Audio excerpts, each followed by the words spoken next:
ನಮಸ್ತೆ ವೀಕ್ಷಕರೇ, ಸುದ್ದಿ ನ್ಯೂಸ್ ಅನ್ನು ನೋಡ್ತಾ ಇರುವಂತಹ ಎಲ್ಲ ನಮ್ಮ ವೀಕ್ಷಕ ಬಂಧುಗಳಿಗೆ ಶುಭ ಸಂಜೆ. ಹೆಲ್ತ್ ಟಾಕ್ ಆಯುರ್ ಪ್ರಸಾದಿನಿ ವಿಶೇಷ ಕಾರ್ಯಕ್ರಮಕ್ಕೆ, ನೇರ ಪ್ರಸಾರ ಕಾರ್ಯಕ್ರಮಕ್ಕೆ ತಮಗೆ ಸ್ವಾಗತ. ನಮಗೆ ಈಗಾಗಲೇ ಗೊತ್ತಿದೆ, ನಮ್ಮ ಈ ಸಂಚಿಕೆ 4ನೇ ಸಂಚಿಕೆ ಇದು ಹೆಲ್ತ್ ಟಾಕ್ನದು. ಡಾಕ್ಟರ್ ರಾಘವೇಂದ್ರ ಪ್ರಸಾದ್ ಬಂಗಾರಡ್ಕ ಇವರ ಜೊತೆಗೆ ಮಾತುಕತೆ ಮತ್ತು ಅನೇಕ ಚಿಕಿತ್ಸೆಗಳಾಗಿರ್ಬೋದು, ರೋಗಗಳಾಗಿರ್ಬೋದು, ಇದರ ಬಗ್ಗೆ ತಿಳಿದುಕೊಳ್ಳುವಂತಹ ಒಂದು ವಿಶೇಷವಾದಂತಹ ಸಂಚಿಕೆಯಾಗಿದೆ ಇದು. ಈಗಾಗಲೇ 3 ಸಂಚಿಕೆಗಳನ್ನು ನಾವು ನಡೆಸಿ ಇವತ್ತು 4ನೇ ಸಂಚಿಕೆಯಲ್ಲಿದ್ದೇವೆ. ವಯೋಸಂಬಂಧಿತ ದೃಷ್ಟಿ ಕ್ಷಯ, ಅದೇ ರೀತಿ ಶುಷ್ಕ ಅಕ್ಷಿ ಮತ್ತು ಸೈನಸ್ ತಲೆನೋವು, ಈ ವಿಚಾರಗಳ ಬಗ್ಗೆ ಈ ಹಿಂದಿನ ಸಂಚಿಕೆಯಲ್ಲಿ ನಾವು ಡಾಕ್ಟರ್ ರಾಘವೇಂದ್ರ ಪ್ರಸಾದ್ ಬಂಗಾರಡ್ಕ ಇವರು ಅನೇಕ ಮಾಹಿತಿಯನ್ನು ನೀಡಿರುವಂಥದ್ದು. ನಮ್ಮ ವೀಕ್ಷಕರ ಕರೆಗಳಿಗೂ ಕೂಡ ಅವರು ಮಾಹಿತಿಯನ್ನು ಕೊಟ್ಟಿರುವಂಥದ್ದು. ಇವತ್ತಿನ 4ನೇ ಸಂಚಿಕೆಯಲ್ಲಿ ನಾವು ಇವತ್ತು ಪಂಚಕರ್ಮ ಚಿಕಿತ್ಸೆ, ಇದು ಆಯುರ್ವೇದದಲ್ಲಿ ಈ ಪಂಚಕರ್ಮ ಚಿಕಿತ್ಸೆ ಅಂದರೆ ಏನು, ಇದರ ಮಹತ್ವ ಏನು ಮತ್ತು ಇದರ ವೈಜ್ಞಾನಿಕತೆಯ ಏನಿದೆ, ಕಾರಣಗಳೇನು, ವೈಜ್ಞಾನಿಕತೆಯ ವಿಚಾರಗಳೇನು ಎಂಬುದರ ಬಗ್ಗೆ ಕೂಡ ಇವತ್ತು ಡಾಕ್ಟರ್ ರಾಘವೇಂದ್ರ ಪ್ರಸಾದ್ ಬಂಗಾರಡ್ಕ ನಮ್ಮ ಜೊತೆಗೆ ಮಾಹಿತಿಯನ್ನು ಹಂಚಿಕೊಳ್ಳಲಿಕ್ಕೆ ಇದ್ದಾರೆ. ಅದರ ಜೊತೆಗೆ ನಮ್ಮ ವೀಕ್ಷಕರ ಕರೆಗೂ ಕೂಡ ಅವರು ಮಾಹಿತಿಯನ್ನು ನೋಡಲಿಕ್ಕಿದ್ದಾರೆ. ನಮ್ಮ ವೀಕ್ಷಕರು ತಮಗೆ ಕೊಟ್ಟಿರುವಂತಹ ಕೆಳಗಡೆ ಸ್ಕ್ರೀನ್ನಲ್ಲಿ ನಂಬರನ್ನು ನಾವು ಕೊಡ್ತಾ ಇದ್ದೇವೆ. ಆ ನಂಬರ್ಗೆ ತಾವುಗಳು ಕರೆ ಮಾಡಬಹುದಾಗಿದೆ. ತಮ್ಮ ಸಮಸ್ಯೆಗಳನ್ನು ಹೇಳಿಕೊಳ್ಬೋದು ಅಥವಾ ಪಂಚಕರ್ಮ ಚಿಕಿತ್ಸೆಯ ಬಗ್ಗೆ ಹೆಚ್ಚಿನ ಮಾಹಿತಿಯನ್ನು ಡಾಕ್ಟರ್ ಜೊತೆ ಪಡ್ಕೊಳ್ಬೋದು. ಬನ್ನಿ, ಮೊದಲಾಗಿ ಕಾರ್ಯಕ್ರಮಕ್ಕೆ ಡಾಕ್ಟರನ್ನು ಸ್ವಾಗತಿಸೋಣ. ಸರ್ ನಮಸ್ತೆ, ಕಾರ್ಯಕ್ರಮಕ್ಕೆ ಸ್ವಾಗತ. ಈಗಾಗಲೇ ನಾನು ಹೇಳಿದಾಗೆ ಡಾಕ್ಟರ್ ರಾಘವೇಂದ್ರ ಪ್ರಸಾದ್ ಬಂಗಾರಡ್ಕ ಇವರು ಆಯುರ್ವೇದ ತಜ್ಞರಾಗಿದ್ದುಕೊಂಡು ಪುತ್ತೂರಿನಲ್ಲಿ ಹಾಗೂ ಇತರ ಕಡೆ ಆಯುರ್ವೇದ ತಜ್ಞರಾಗಿದ್ದುಕೊಂಡು 22 ವರ್ಷಗಳ ಸುದೀರ್ಘವಾದಂತಹ ಒಂದು ಅನುಭವವನ್ನು ಕೂಡ ಹೊಂದಿದ್ದಾರೆ. ಅದರ ಜೊತೆಗೆ ಒಂದು 4-5 ವರ್ಷಗಳಿಂದ ಪುತ್ತೂರಿನ ನರಿಮೊಗೂರಿನಲ್ಲಿ ಆಯುರ್ ಪ್ರಸಾದಿನಿ ಆಯುರ್ನಿಕೇತನ ಆಯುರ್ವೇದ ಆಸ್ಪತ್ರೆಯನ್ನು ಹೊಂದಿರುವವರು, ಅದರ ಆಡಳಿತ ನಿರ್ದೇಶಕರು ಹೌದು, ನುರಿತ ಆಯುರ್ವೇದ ತಜ್ಞರು ಕೂಡ ಹೌದು. ಅದರ ಜೊತೆಗೆ ಅನೇಕ ರೀತಿಯಾದಂತಹ ಲೇಖನಗಳನ್ನು, ವಿವಿಧ ರೀತಿಯ ಲೇಖನಗಳನ್ನು ಬರೆಯುವುದರ ಮುಖಾಂತರವಾಗಿ ಅನೇಕ ಪತ್ರಿಕೆಗಳಲ್ಲಿ ಕೂಡ ಇವರು ಕಾಣಿಸಿಕೊಳ್ತಾರೆ, ಇವರ ಮಾಹಿತಿಯನ್ನು ಕೊಡುವಲ್ಲಿ. ಅದೇ ರೀತಿ ರೋಗಿಗಳಿಗೂ ಕೂಡ ಒಂದು ರೀತಿಯ ಸಲಹೆ ಆಗಿರ್ಬೋದು, ಅದರ ಜೊತೆಗೆ ಚಿಕಿತ್ಸೆಯನ್ನು ಕೊಡುವಂತಹ ಕಾರ್ಯವನ್ನು ಕೂಡ ಇವರು ಅನೇಕ ವರ್ಷಗಳಿಂದ ನಡೆಸಿಕೊಂಡು ಬರ್ತಾ ಇದ್ದಾರೆ. ಇವತ್ತು ನಮ್ಮ ಈ ಕಾರ್ಯಕ್ರಮದಲ್ಲಿ ಪಂಚಕರ್ಮ ಚಿಕಿತ್ಸೆ, ಇದರ ಮಹತ್ವ ಮತ್ತು ವೈಜ್ಞಾನಿಕತೆ ಬಗ್ಗೆ ನಮಗೆ ತಿಳಿಸಿಕೊಡ್ಲಿಕ್ಕಿದ್ದಾರೆ.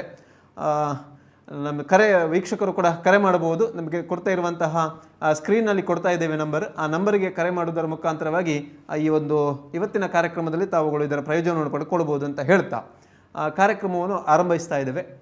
ಡಾಕ್ಟ್ರೇ, ಮೊದಲಾಗಿ ಪಂಚಕರ್ಮ ಚಿಕಿತ್ಸೆ, ಇದೊಂದು ವಿಶೇಷವಾದಂಥ ಹೆಸರಿನಲ್ಲಿ ಒಂದು ಪಂಚಕರ್ಮ ಅಂತ ಇದೆ. ಏನಿದು ಪಂಚಕರ್ಮ ಚಿಕಿತ್ಸೆ ಅಂದರೆ? ಪಂಚ ಅಂತ ಹೇಳಿದರೆ ಸಂಸ್ಕೃತದಲ್ಲಿ 5 ಅಂತ ಅರ್ಥ, ಕರ್ಮ ಅಂದರೆ ಚಿಕಿತ್ಸೆ. ಸೊ 5 ಬಗೆಯ ಪ್ರಮುಖ ಚಿಕಿತ್ಸೆಗಳು. ಯಾಕೆ ಇದು ವಿಶೇಷವಾಗಿ ಪ್ರಾಮುಖ್ಯತೆಯನ್ನು ಪಡೆದಿದೆ ಅಂತ ಹೇಳಿದರೆ, ಆಯುರ್ವೇದದಲ್ಲಿ ಮೂಲ ಸಿದ್ಧಾಂತ ಪ್ರಕಾರ 2 ಚಿಕಿತ್ಸೆಯಲ್ಲಿ 2 ವಿಧಾನವಾಗಿ ವರ್ಗೀಕರಿಸಿದ್ದಾರೆ.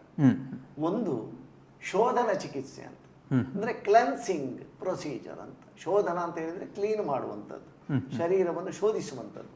ಶರೀರದಲ್ಲಿ ಯಾವುದೆಲ್ಲ ಹಾನಿಕಾರಕವಾದ ಒಂದು ಎಂಟಿಟೀಸ್ ಇದೆ, ಅಂಶಗಳಿದೆ, ಅದನ್ನು ಹೊರಹಾಕುವುದರ ಮೂಲಕ ರೋಗಿಗೆ ಗುಣವನ್ನು ಉಂಟು ಮಾಡುವಂಥದ್ದು. ಇನ್ನೊಂದು ಶಮನ ಚಿಕಿತ್ಸೆ ಅಂತ, ಅಂದರೆ ಅಲ್ಲಿಂದಲ್ಲಿಗೆ ಒಂದು ಸುಧಾರಣೆ, ಆ ತೊಂದರೆ ಇರುವಂತಹ ದೋಷಗಳನ್ನು, ಆ ಹಾನಿಕಾರಕ ಸಂಗತಿಗಳನ್ನು ಅಲ್ಲಿಂದಲ್ಲಿಗೆ ಶಮನ, ಒಂದು ಉಪಶಮನ, ರೋಗಿಗೆ ಒಂದು ರಿಲೀಫ್ ಕೊಡುವಂಥದ್ದು. ಆದ ಕಾರಣ ಇಲ್ಲಿ ನಾವು ಕ್ಯೂರ್ ಅಥವಾ ಗುಣಮುಖತೆ ಎನ್ನುವ ವಿಚಾರ ಬಂದಾಗ ಆಗ ಆಯುರ್ವೇದವು ಶೋಧನ ಅಥವಾ ಕ್ಲೆನ್ಸಿಂಗ್ ಪ್ರೊಸೀಜರ್, ಈ ದೋಷಗಳನ್ನು ಸಂಪೂರ್ಣವಾಗಿ ಶರೀರದಿಂದ ಹೊರಹಾಕುವಂತಹ ಒಂದು ಸಿದ್ಧಾಂತಕ್ಕೆ ಅದು ಗಟ್ಟಿಯಾಗಿ ಅಂಟಿಕೊಳ್ಳುತ್ತದೆ. ಆದ ಕಾರಣ ಈ ಪಂಚಕರ್ಮ ಅಂತ ಹೇಳುವ 5 ಪ್ರಧಾನ ಚಿಕಿತ್ಸೆಗಳು, ಅದು ಏನೆಲ್ಲ ಅಂತ ಮುಂದೆ ನಾವು ನೋಡ್ಲಿಕ್ಕಿದ್ದೇವೆ. ಆ 5 ಪ್ರಧಾನವಾದ ಒಂದು ಕ್ರಮಗಳು ಅಥವಾ ವಿಧಾನಗಳೇನಿದೆ, ಅದು ದೇಹದಲ್ಲಿರುವ ದೋಷಗಳನ್ನು, ಹಾನಿಕಾರಕ ಸಂಗತಿಗಳನ್ನು ಹೊರಹಾಕುವಂಥ ಪ್ರಕ್ರಿಯೆಯಾಗಿ ಆಯುರ್ವೇದದಲ್ಲಿ ಉಲ್ಲೇಖ ಆಗಿದೆ. ಆದರೆ ಸಾಮಾನ್ಯವಾಗಿ ಈ ಜನರಿಗೆ ಈ ಪಂಚಕರ್ಮ ಅಂತ ಹೇಳಿದರೆ ಏನು ಅಂತ ಗೊತ್ತಿಲ್ಲ, ಬಹಳಷ್ಟು ಜನರಿಗೆ ಗೊತ್ತಿಲ್ಲ. ನಮ್ಮದೇ ಭಾರತೀಯ ಒಂದು ಪರಂಪರೆಯ ಪದ್ಧತಿ ಆದರೂ ಕೂಡ ಭಾರತೀಯರಾದ ನಮಗೆ ಇದರ ಬಗ್ಗೆ ಒಂದು ರೀತಿಯ ಅಜ್ಞಾನ ಜನಸಾಮಾನ್ಯರಲ್ಲಿ ಇದೆ. ಅದು ತಪ್ಪಲ್ಲ. ಯಾಕೆ ಅಂತ ಕೇಳಿದರೆ, ನಾವು ಇಷ್ಟು ಸಮಯ ನಮ್ಮ ಭಾರತ ಪರಕೀಯರ ಆಳ್ವಿಕೆಯಲ್ಲಿ ಮತ್ತೆ ನಡೆದುಕೊಂಡು ಬಂದಂತಹ ದಾರಿ ಇದು ಆ ರೀತಿಯಲ್ಲಿದೆ. ಅದರ ಪ್ರಭಾವಕ್ಕೆ ಒಳಗಾಗಿ ಇದನ್ನು ನಾವು ಒಂದು ರೀತಿ ಮರೆತು ಬಿಟ್ಟಿದ್ದೇವೆ ಅಂತ ಹೇಳ್ಬೋದು. ಈಗ ಪುನಃ ಅದರ ವಿಚಾರದಲ್ಲಿ ಜಾಗೃತಿ ಉಂಟಾಗ್ತಿದೆ. ಈ ಜನರಲಿ ಏನಿದೆ ಅಂತ ಹೇಳಿದ್ರೆ, ಪಂಚಕರ್ಮ ಅಂತ ಹೇಳಿದ್ರೆ ಕೇವಲ ಎಣ್ಣೆ ಹಚ್ಚಿ ಮಸಾಜ್ ಮಾಡುವಂಥದ್ದು. ಸಾಮಾನ್ಯವಾಗಿ ಚಿತ್ರದಲ್ಲಿ ಚಿತ್ರದಲ್ಲಿ ಎಲ್ಲ ನೋಡಿರ್ತಾರೆ. ಆ ಚಿತ್ರಗಳೆಲ್ಲ ಸಾಮಾನ್ಯವಾಗಿ ಒಂದು ಎಣ್ಣೆ ಹಚ್ಚಿ ಮಸಾಜ್ ಮಾಡುವಂಥದ್ದು, ಅಥವಾ ತಲೆಗೆ ಆ ಒಂದು ಎಣ್ಣೆಯ ಧಾರೆಯನ್ನು ಬಿಡುವಂತಹ ಚಿತ್ರಗಳನ್ನು ನೋಡಿ ಇದು ಪಂಚಕರ್ಮ ಅಂತ ಹೇಳಿ ಜನರಿಗೆ ಒಂದು ಅಭಿಪ್ರಾಯ ಇದೆ. ಅಂದ್ರೆ ಬಹಳ ಸೀಮಿತವಾದ ಒಂದು ಪರಿಕಲ್ಪನೆ ಇದೆ. ಆದ ಕಾರಣ ಹೆಚ್ಚಾಗಿ ನಾವು ಪಂಚಕರ್ಮ ಚಿಕಿತ್ಸೆ ಮಾಡಬೇಕು ಅಂತ ಹೇಳುವಾಗ, ಅಥವಾ ಅದನ್ನು ರೋಗಿಗಳ ಹತ್ರ ನಾವು ವಿವರಿಸಿದಾಗ ಅವರು ಸಾಮಾನ್ಯವಾಗಿ ಹೇಳ್ತಾರೆ ಪಂಚಕರ್ಮ ಅಂದ್ರೆ ಮಸಾಜು ಅದೆಲ್ಲ ಆಗಿದೆ ಅಂತ, ಪಂಚಕರ್ಮ ಆಗಿದೆ ಅಂತ ಹೇಳ್ತಾರೆ. ನಾವು ಆಗ ಮತ್ತೆ ನಾನು ಮರೋ ಪ್ರಶ್ನೆ ಮಾಡ್ತೇವೆ, ಏನು ಮಾಡಿಸಿಕೊಂಡಿದ್ದೀರಿ? ಆಗ ಅವರು ಹೇಳ್ತಾರೆ ಅದೆಲ್ಲ ನಾವು ಹಳ್ಳಿಯಲ್ಲಿ ಎಲ್ಲ ಪಂಡಿತರ ಕೈಯಿಂದ ಮಸಾಜು ಮಾಡಿಸಿಕೊಂಡಿದ್ದೇವೆ, ಎಣ್ಣೆ ಮಸಾಜು ಅಂತ ಹೇಳ್ತಾರೆ. ಅಂದ್ರೆ ಈ ಮಸಾಜು ಹಳ್ಳಿ ವೈದ್ಯಕೀಯದಲ್ಲಿ ಮಾಡಿದ ಮಸಾಜು, ಅಥವಾ ಎಲ್ಲ ಒಂದು ಕಡೆ ಫುಲ್ ಬಾಡಿ ಮಸಾಜು ಸ್ಪಾ ರೀತಿಯಲ್ಲಿ ಅದನ್ನು ಮಾಡಿಸಿಕೊಂಡು ಪಂಚಕರ್ಮ ಮಾಡಿಸಿದ್ದೇವೆ ಎನ್ನುವ ಒಂದು ಭ್ರಮೆಯಲ್ಲಿ ರೋಗಿಗಳು ಇರ್ತಾರೆ. ಭ್ರಮೆ ಅಂತ ಯಾಕೆ ಹೇಳ್ತಾ ಇದ್ದೇನೆ ಅಂತ ಹೇಳಿದ್ರೆ, ಅದು ಅಷ್ಟೇ ಅಲ್ಲ ಎಂಬ ತಿಳುವಳಿಕೆ ಅವರಲ್ಲಿ ಇರುವುದಿಲ್ಲ. ಅದರ ವ್ಯಾಪ್ತಿ ಬಹಳ ಅಗಾಧವಾದ ಸಂಗತಿ. ಮತ್ತೆ ಪಂಚಕರ್ಮ ಅಂತ ಹೇಳುವ ವಿಷಯ ಬಂದಾಗ, ಈ ಅಭ್ಯಂಗ ಅಂತ ನಾವು ಆಯುರ್ವೇದದಲ್ಲಿ ಹೇಳುವಂಥದ್ದು, ಎಣ್ಣೆ ಹಚ್ಚಿ ಮಸಾಜು ಮಾಡುವಂಥದ್ದು ಅಭ್ಯಂಗ. ಇದಕ್ಕೆ ಒಂದು ಉತ್ತಮ ಸ್ಥಾನ ಇದೆ ಆಯುರ್ವೇದ ಚಿಕಿತ್ಸೆಯಲ್ಲಿ.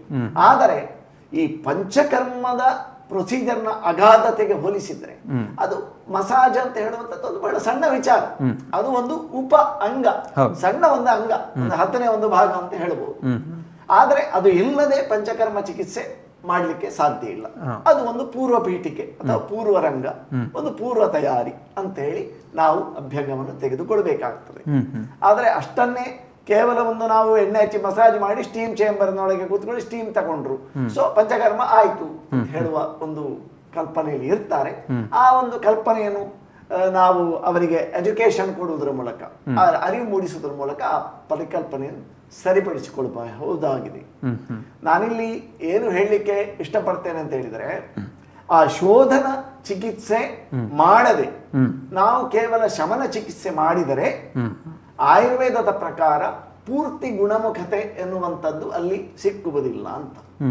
ಅದಕ್ಕೆ ಶೋಧನ ಚಿಕಿತ್ಸೆಯನ್ನು ಮಾಡಿ ನಂತರ ಶಮನ ಚಿಕಿತ್ಸೆಯನ್ನು ಮಾಡಬೇಕು ಅಂತ ಹೇಳುವಂಥದ್ದು.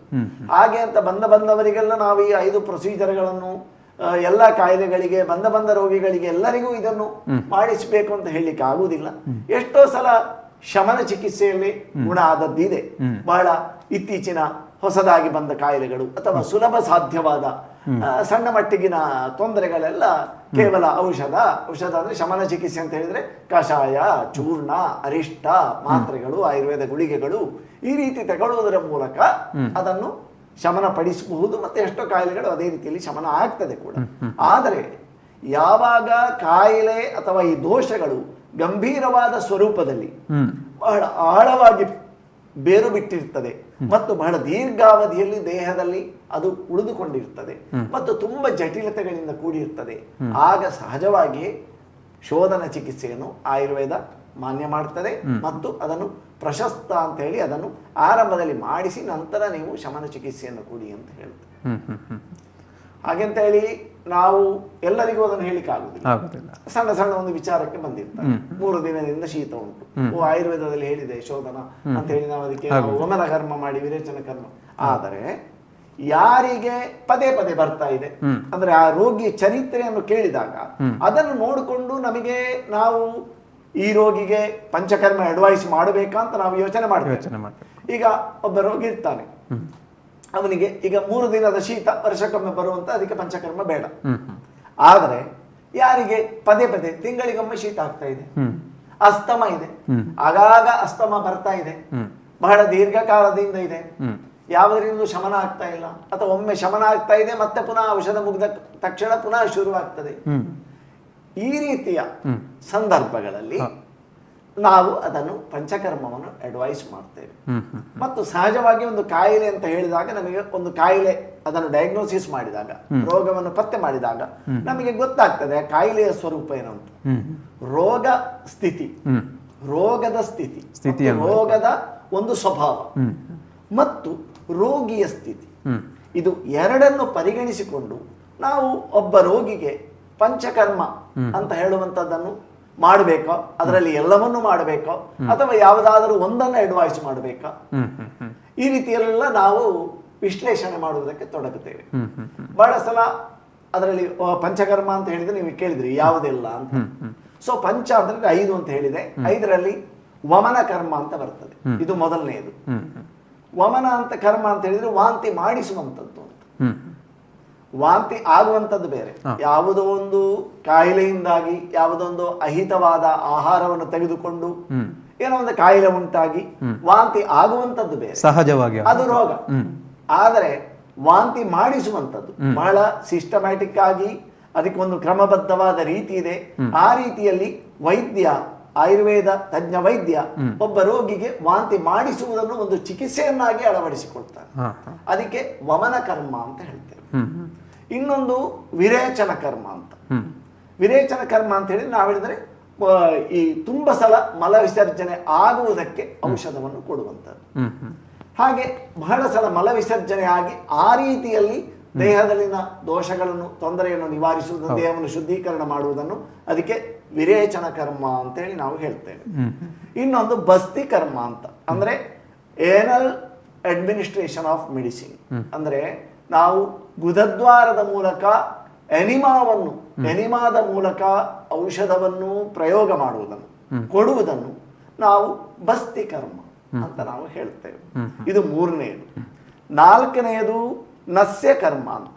ನಸ್ಯ ಕರ್ಮ ಅಂತ ಹೇಳಿದ್ರೆ ಮೂಗಿನ ಮೂಲಕ ಔಷಧವನ್ನು ಹಾಕುವಂಥದ್ದು. ಹಾಕುವುದರ ಮೂಲಕ ಆಯಾಯ ಕಾಯಿಲೆಗೆ ಪರಿಹಾರವನ್ನು ಮಾಡುವಂಥದ್ದು. ಇದಕ್ಕೆ ನಾವು ನಸ್ಯ ಕರ್ಮ ಅಂತ ಹೇಳಿದ್ರೆ ಅಂದ್ರೆ ರೂಟ್ ಆಫ್ ಅಡ್ಮಿನಿಸ್ಟ್ರೇಷನ್, ಔಷಧವನ್ನು ಕೊಡುವ ಜಾಗವನ್ನು ನಿರ್ಧರಿಸಿಕೊಂಡು ಅದು ಯಾವ ರೀತಿಯದ್ದು ಅಂತ ಹೇಳಿಕೊಂಡು ನಾವು ಈ ಚಿಕಿತ್ಸೆಗಳನ್ನು ಉಲ್ಲೇಖ ಮಾಡಿದ್ದಾರೆ. ಇನ್ನೊಂದು ರಕ್ತ ಮೋಕ್ಷಣ ಅಂತ 5ನೇದು, ಅಂದ್ರೆ ಬ್ಲಡ್ ಲೆಟ್ಟಿಂಗ್ ಥೆರಪಿ. ಅದು ನಾವು ಒಂದು ಕಡೆ ರಕ್ತನಾಳಗಳಿಂದ ನಾವು ಸೂಜಿ ಚುಚ್ಚಿ ಆ ಮೂಲಕ ರಕ್ತಸ್ರಾವವನ್ನು ಉಂಟು ಮಾಡುವುದಾಗಿರಬಹುದು, ಅಥವಾ ಲೀಚ್ ಅಂತ ಹೇಳ್ತೇವೆ, ಜಲೌಕ, ಜಿಗಡೆ ಅಂತ ನಾವು ಹೇಳ್ತೇವೆ. ಸೊ ಅದನ್ನು ಕಚ್ಚಿಸುವುದರ ಮೂಲಕ ರಕ್ತಸ್ರಾವ ಮಾಡುವುದಾಗಿರ್ಬೋದು. ಈ ರೀತಿಯದ್ದೆಲ್ಲ ಅದರಲ್ಲಿ ವಿಧಾನಗಳಿದೆ.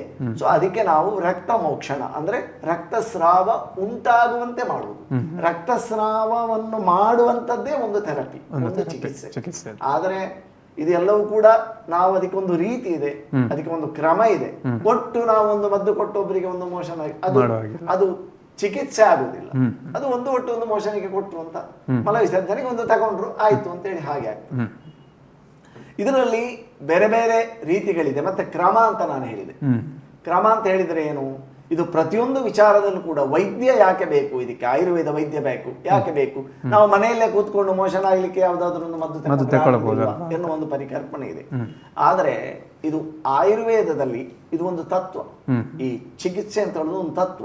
ಅದಕ್ಕೊಂದು ಕ್ರಮ ಅಂತ ಇದೆ, ಸಿಸ್ಟಮ್. ಅದೇ ಪ್ರಕಾರ ಮಾಡಿದಾಗ ಮಾತ್ರ ಅದು ಪೂರ್ಣವಾದ ಒಂದು ಫಲವನ್ನು ಕೊಡ್ತದೆ. ಅಡ್ಡ ಪರಿಣಾಮ ಇಲ್ಲ ಇದ್ರೆ ಅಡ್ಡ ಪರಿಣಾಮಗಳು ಉಂಟು ಮಾಡ್ತದೆ. ಆರಂಭದಲ್ಲಿ ಆ ಚಿಕಿತ್ಸೆಗೆ ರೋಗಿಯು ಅರ್ಹನೋ ಅನರ್ಹನೋ ಎಂಬುದನ್ನು ವೈದ್ಯ ತೀರ್ಮಾನ ಮಾಡಬೇಕು. ಈಗ ವಮನ ಚಿಕಿತ್ಸೆ ಅಂತ ಹೇಳಿ ವಮನ ಉಂಟು, ಅವನಿಗೆ ದೋಷ ಉಂಟು ಒಳಗೆ, ಆದ್ರಿಂದಲೇ ಕಾಯಿಲೆ ಉಂಟಾಗಿದೆ, ವಾಂತಿ ಆಗ್ತಾ ಉಂಟು. ಈಗ ಆಲ್ರೆಡಿ ವಾಂತಿ ಆಗ್ತಾ ಇದ್ದವನಲ್ಲಿ ಪುನಃ ವಮನ ಚಿಕಿತ್ಸೆ ಅಂತ ಮಾಡಿದ್ರೆ ಏನಾಗ್ತದೆ? ರೋಗಿ ಬೇಗನೆ ಇಹಲೋಕದಿಂದ ಪ್ರಾಣವನ್ನು ತ್ಯಜಿಸಬಹುದು. ಅತಿಸಾರ ಉಂಟು, ಒಬ್ಬನಿಗೆ ಭೇದಿ ಆಗ್ತಾ ಉಂಟು, ಪುನಃ ವಿರೇಚನ ಚಿಕಿತ್ಸೆ ಅಂತ ಮಾಡಿದ್ರೆ.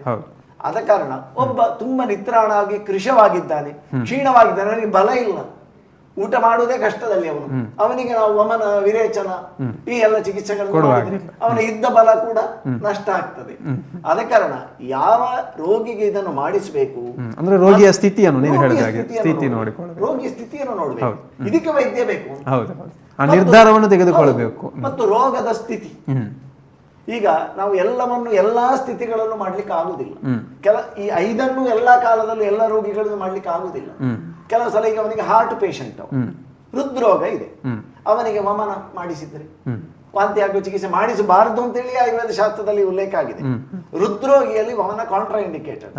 ಆದ ಕಾರಣ ಹಾರ್ಟ್ ಪೇಷಂಟ್ ವಮನ ಮಾಡಿಸಿದ್ರೆ ಅವನಿಗೆ ಸಡನ್ ಹಾರ್ಟ್ ಅಟ್ಯಾಕ್ ಆಗಿ ಸಾಯಲಿಕ್ಕೂ ಸಾಕು. ಆಗ ಆಯುರ್ವೇದಕ್ಕೆ ಕೆಟ್ಟ ಹೆಸರು ಬರಲಿಕ್ಕೆ ಸಾಕು. ಆಯುರ್ವೇದ ಚಿಕಿತ್ಸೆ ಮಾಡಿ ಇವರಿಗೆ ಹಾರ್ಟ್ ಅಟ್ಯಾಕ್ ಆಗುತ್ತೆ. ಈ ರೀತಿ ಅದನ್ನು ಸರಿಯಾದ ಸೂಕ್ತ ವಿಧಾನದ ಮೂಲಕ ಆ ರೀತಿ ಅರ್ಹತೆ ಮತ್ತು ಅನರ್ಹತೆ, ಅವನು ಈ ಚಿಕಿತ್ಸೆಗೆ ಯೋಗ್ಯನೋ ಮತ್ತು ಕಾಯಿಲೆ ಅಂತದ್ದು ಮತ್ತು ಆ ಕಾಯಿಲೆಗೆ ಈ ಚಿಕಿತ್ಸೆ ಇಂಡಿಕೇಶನ್ ಶಾಸ್ತ್ರದಲ್ಲಿ ಆಯುರ್ವೇದದಲ್ಲಿ ಉಲ್ಲೇಖ ಆಗಿದೆಯಾ ಎನ್ನುವುದನ್ನು ಕೂಡ ನೋಡಬೇಕಾಗ್ತದೆ. ಈಗ ವಮನವನ್ನು ಮಾಡಿಸಬಾರದು ಅಂತ ಇದ್ದ ಸಂದರ್ಭದಲ್ಲಿ ನಾವು ವಮನ ಮಾಡಿಸಿದ್ರೆ ಅಡ್ಡ ಪರಿಣಾಮ ಉಂಟು ಮಾಡ್ತದೆ. ಆದ ಕಾರಣ ಆ ಕಾಯಿಲೆಗೆ ಈ ಚಿಕಿತ್ಸೆ ಸೂಕ್ತ. ವಮನ ವಿರೇಚನ, ಬಸ್ತಿ ಕರ್ಮ ಅಂತ ಇದೆ. ಬಸ್ತಿ ಕರ್ಮ ಎನಿಮೆಥೆರಪಿ. ಈಗ ಸಾಧಾರಣವಾಗಿ ನಾವು ಇದರಲ್ಲಿ ಬಹಳ ಸುಖ ಚಿಕಿತ್ಸೆ ಅಂತ ಹೇಳಿದ್ರೆ, ಅಂದ್ರೆ ತೀರಾ ಇದನ್ನು ಮಾಡಬಾರದು ಎನ್ನುವಂತ ಸ್ಥಿತಿ ಇಲ್ಲದೆ ಇರುವಂತದ್ದು ಬಸ್ತಿ ಚಿಕಿತ್ಸೆ, ಎನಿಮಾ ಥೆರಪಿ. ಇದನ್ನು ಯಾರಿಗೂ ಕೂಡ ಅಂದ್ರೆ ಮಕ್ಕಳಿಂದ ಹಿಡಿದು ಮುದುಕರವರೆಗೆ ಮಾಡಬಹುದು, irrespective of age, sex, condition, ಇದನ್ನು ಎಲ್ಲದರನ್ನು ಯಾವುದನ್ನು ಪರಿಗಣಿಸದೆ ಈ ಎನಿಮಾ ಥೆರಪಿಯನ್ನು ಯಾರಲ್ಲಿ ಬೇಕಾದ್ರೂ ಮಾಡಬಹುದು. ಆದ ಕಾರಣ ಎನಿಮಾ ಕೊಡ್ಲಿಕ್ಕೆ ಬಸ್ತಿ ಚಿಕಿತ್ಸೆಗೆ ಒಂದು ಕಾಂಟ್ರಾ ಇಂಡಿಕೇಶನ್ ಅಂತ ತುಂಬಾ ಕಡಿಮೆ ಸಂಗತಿಗಳಿದೆ. ಬಸ್ತಿ ಚಿಕಿತ್ಸೆ ಮಾಡಬಾರ್ದು, ಎನಿಮಾ ಕೊಡಬಾರದು ಅಂತ ಹೇಳುವ ಕಂಡೀಷನ್ ಇಲ್ಲ. ಆದ್ರೆ ಅದರಲ್ಲಿ ಬೇರೆ ಬೇರೆ ವಿಧಗಳಿದೆ.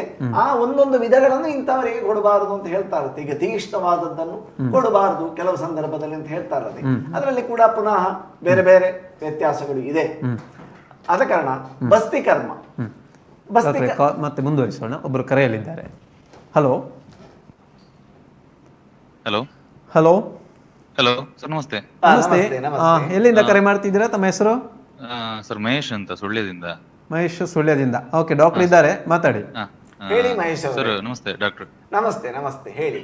ಇದು ಆಕ್ಚುಲಿ ನಂಗೆ ಒಂದು 6 ವರ್ಷದಿಂದ ಒಂಥರ ಗ್ಯಾಸ್ಟ್ರಿಕ್ ಪ್ರಾಬ್ಲಮ್ ತರ ಅಂತ ಗ್ಯಾಸ್ಟ್ರಿಕ್ ಅಂತ ಹೇಳ್ತಾ ಇದ್ರು.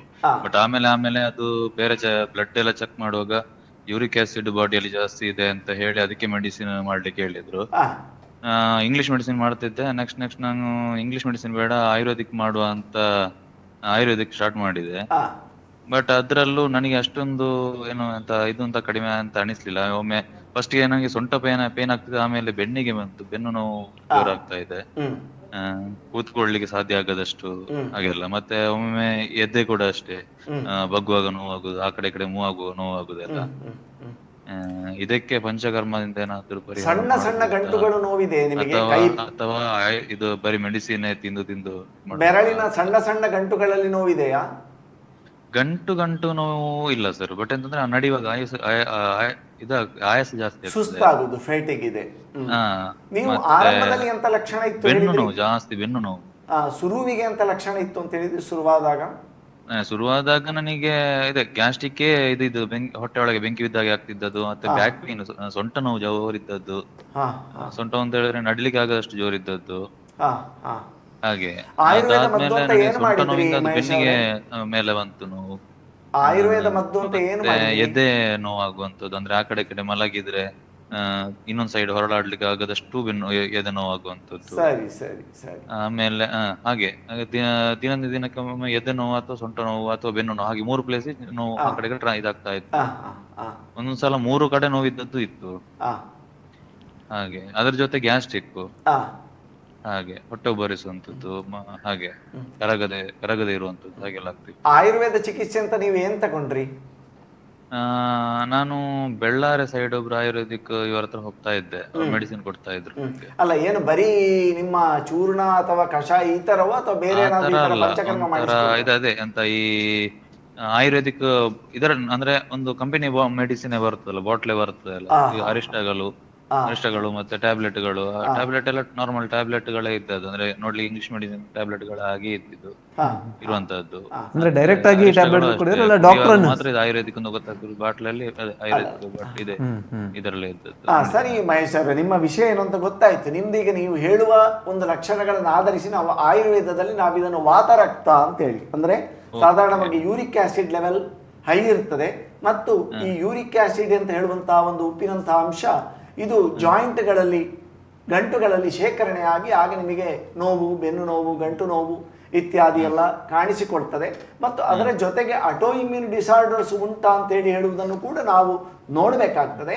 ಆದರೆ ನಿಮ್ಮ ಈ ಸಂದರ್ಭಕ್ಕೆ ಕೇವಲ ಈ ಥರದ ಯಾವುದು ಔಷಧ, ಚೂರ್ಣ, ಮಾತ್ರೆ ನುಂಗುವಂಥದ್ದು ಬಹಳ ವಿಶೇಷವಾದ ಒಂದು ಪ್ರಯೋಜನ ಕೊಡುವುದಿಲ್ಲ, ಮತ್ತದು ಪರಿಸ್ಥಿತಿ ಮತ್ತೆ ಉಲ್ಬಣ ಆಗ್ತಾ ಹೋಗ್ತದೆ. ಈಗ ನಾನು ಹೇಳಿದ ಹಾಗೆ ವಾತರಕ್ತಕ್ಕೆ ನಮ್ಮ ಆಯುರ್ವೇದದಲ್ಲಿ ವಿರೇಚನ ಕರ್ಮ, ಬಸ್ತಿ ಕರ್ಮ, ಈ ರೀತಿ ನಾವು ಅದನ್ನು ಅಳವಡಿಸಿಕೊಂಡು ನಂತರ ಔಷಧ ಪ್ರಯೋಗ ಮಾಡುವಂಥದ್ದು ತುಂಬಾ ಪ್ರಶಸ್ತ. ವಿರೇಚನ ಕರ್ಮ ಕೂಡ ಹಾಗೆ, ಅದಕ್ಕೆ ಒಂದು ಕ್ರಮ ಇದೆ. ನೀವು ಒಮ್ಮೆ ಸಂಪರ್ಕ ಮಾಡಿ ಬಂದ್ರೆ ಅದನ್ನು ನಿಮ್ಮ ವಿಶೇಷವಾಗಿ ಅದನ್ನು ತಪಾಸಣೆ ಮಾಡಿ, ಮತ್ತೆ ನಿಮ್ಮ ಮಾನಸಿಕ ಕಾರಣಗಳೇನಿದೆ, ಮನಸ್ಸಿನ ಕಾರಣದಿಂದ ಈ ರೀತಿ ಎಲ್ಲ ಸಮಸ್ಯೆಗಳು, ಯೂರಿಕ್ ಆಸಿಡ್ ಅಲ್ಲಿ ಏರುಪೇರು ಆಗ್ತದೆ ಎಲ್ಲ ಆಗುವಂಥದ್ದಿದೆ. ಮತ್ತೆ ಆಯುರ್ವೇದದಲ್ಲಿ ಒಂದು ಸ್ಪಷ್ಟ ಸಿದ್ಧಾಂತ ಇದೆ, ಏನಂತ ಹೇಳಿದ್ರೆ ಸರ್ವೇಹಿ ಆಮಯಾಹ ಉದರ ಮೂಲ ಅಂತ. ಎಲ್ಲ ಕಾಯಿಲೆಗಳು, ನೀವು ಗ್ಯಾಸ್ಟ್ರಿಕ್ ಅಂತ ಹೇಳಿದ್ರಿ, ಆರಂಭದಲ್ಲಿ ಆ ಗ್ಯಾಸ್ಟ್ರಿಕ್ ಎನ್ನುವ ಸಮಸ್ಯೆಯ ಮೂಲವನ್ನು ಕಂಡು ಹಿಡಿಯಲಾರದೆ ಅದರಲ್ಲಿ ಏನು ನಾವು ಸರಿಪಡಿಸಬೇಕು ಅಂತ ಯೋಚನೆ ಮಾಡದೆ, ಅದುವೇ ನಂತರ ಆ ತೊಂದರೆಯ ಆ ದೋಷಗಳೇ ದೇಹದ ಎಲ್ಲ ಕಡೆಗೆ ವ್ಯಾಪಿಸಿ ಈ ರೀತಿಯ ಒಂದು ತೊಂದರೆಯನ್ನು ನಿಮಗೆ ಉಂಟು ಮಾಡಿರಬಹುದು ಅಂತ ನನ್ನ ಊಹೆ. ಆದ ಕಾರಣ ಬಹಳ ಅದ್ಭುತ ಚಿಕಿತ್ಸೆಗಳಿದೆ, ನಿಮಗೆ ಬಹಳ ಸುಖ ಚಿಕಿತ್ಸೆ, ಏನು ನಿಮಗೆ ಅದರಲ್ಲಿ ನೋವಾಗುವುದಿಲ್ಲ, ಅದರಲ್ಲಿ ನಿಮಗೆ ಕಷ್ಟ ಇಲ್ಲ, ಆ ಥರದ ಚಿಕಿತ್ಸೆಗಳಿದೆ. ನಾವು ವಿರೇಚನ ಕರ್ಮ ಮಾಡಿಕೊಂಡು ನಂತರ ನಾವು ಬಸ್ತಿ ಕರ್ಮ ಎನ್ನುವ ಚಿಕಿತ್ಸೆಗೆ ಅನಿಮ ಥೆರಪಿಗೆ ಹೋಗಬೇಕಾಗ್ತದೆ. ಬಸ್ತಿ ಕರ್ಮದಲ್ಲಿ ಕೂಡ ಮಂಜಿಷ್ಟಾದಿ ಕಷಾಯ ಬಸ್ತಿ ಅಂತ ಇದೆ. ಆ ಕಷಾಯ ಅಥವಾ ಆ ಔಷಧಗಳ ಯೋಗವನ್ನು ಸಂಯೋಜನೆ ಮಾಡಿ ನಿಮಗೆ ಎನಿಮಾ ಕೊಟ್ಟರೆ ಸಾಧಾರಣ ಒಂದು 8 ದಿನ ಬೇಕಾಗ್ಬೋದು. ಆ ಥರ ಕೊಟ್ಟರೆ ನಿಮಗೆ ಖಂಡಿತವಾಗಿ ಈ ಒಂದು ತೊಂದರೆಯಿಂದ ಗುಣಮುಖತೆಯನ್ನು ಉಂಟು ಮಾಡ್ಬೋದು. ಮದ್ದು ತಕೊಂಡು ಒಮ್ಮೆಗೆ ಕಮ್ಮಿ ಆಗುವುದು ಮತ್ತೆ ಪುನಃ ಜೋರಾಗುವುದು ಇದು ನಿರಂತರ ಪ್ರಕ್ರಿಯೆ. ಆದರೆ ಈ ಚಿಕಿತ್ಸೆಯನ್ನು ಮಾಡಿದರೆ ಇದನ್ನು ಕ್ರಮಬದ್ಧವಾದ ರೀತಿಯಲ್ಲಿ, ಅದಕ್ಕೆ ಒಂದು ಕ್ರಮ ಇದೆ, ಅದನ್ನು ನೀವು ಸಂಪರ್ಕ ಮಾಡಿದಾಗ ನಾವು ನಿಮ್ಮನ್ನು ಸರಿಯಾಗಿ ಹೇಳಿ ಅದರಿಂದ ಆ ಕಾಯಿಲೆಯಿಂದ ನೀವು ಸಂಪೂರ್ಣವಾಗಿ ಮುಕ್ತಿ ಹೊಂದಬಹುದು. ತನ್ನ ಸಲಹೆಯಿಂದ ನಿಮಗೆ ಸಮರ್ಪಕ ಉತ್ತರ ಸಿಕ್ಕಿದೆ ಅಂತ ನಾನು ಭಾವಿಸ್ತೇನೆ. ಹೌದು ಸರ್, ಒಂದ್ಸಲ ಮೀಟ್ ಆಗ್ಲಿಕ್ಕೆ ಟ್ರೈ ಮಾಡಿ. ಖಂಡಿತ ಬನ್ನಿ. ಥ್ಯಾಂಕ್ ಯು ಮಹೇಶ್ ಅವರೇ ಕರೆ ಮಾಡಿರೋದಕ್ಕೆ. ಡಾಕ್ಟರ್ ಅವರೇ, ಈಗಾಗಲೇ ಅವರೇ ಹೇಳಿದಾಗೆ ಗ್ಯಾಸ್ಟ್ರಿಕ್ ಆಸಿಡಿಟಿ ಪ್ರಾಬ್ಲಮ್ ಸಾಮಾನ್ಯವಾಗಿ ಅವರಾಗಿ ನಿರ್ಧಾರ ಮಾಡಿ ಬಿಡ್ತಾರೆ. ನಾನು ಇದನ್ನು ಹೇಳುವುದೇನು ಅಂತ ಹೇಳಿದ್ರೆ, ಗ್ಯಾಸ್ಟ್ರಿಕ್ ಅಂತ ಹೇಳುವ ಕಾಯಿಲೆ ಅಂತ ಅದೇ ಹೇಳುವಂತದ್ದು ಒಂದು ಕಾಯಿಲೆ ಮಾಡ್ತಾರೆ ಅಂತ ಹೇಳಿದ್ರೆ, ಈ ವಾತ, ಪಿತ್ತ, ಕಫ ಈ 4 ಶಬ್ದಗಳು ಗೊತ್ತಿರ್ತದೆ.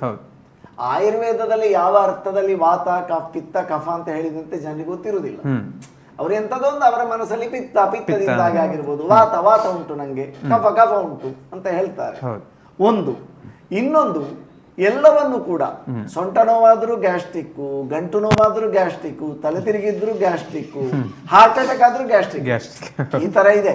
ಇದು ಬಹಳ ಈ ಗ್ಯಾಸ್ಟ್ರಿಕ್ ಅಂತ ಹೇಳುವಂತದ್ದೇ ಒಂದು ಜಟಿಲ ಸಮಸ್ಯೆ.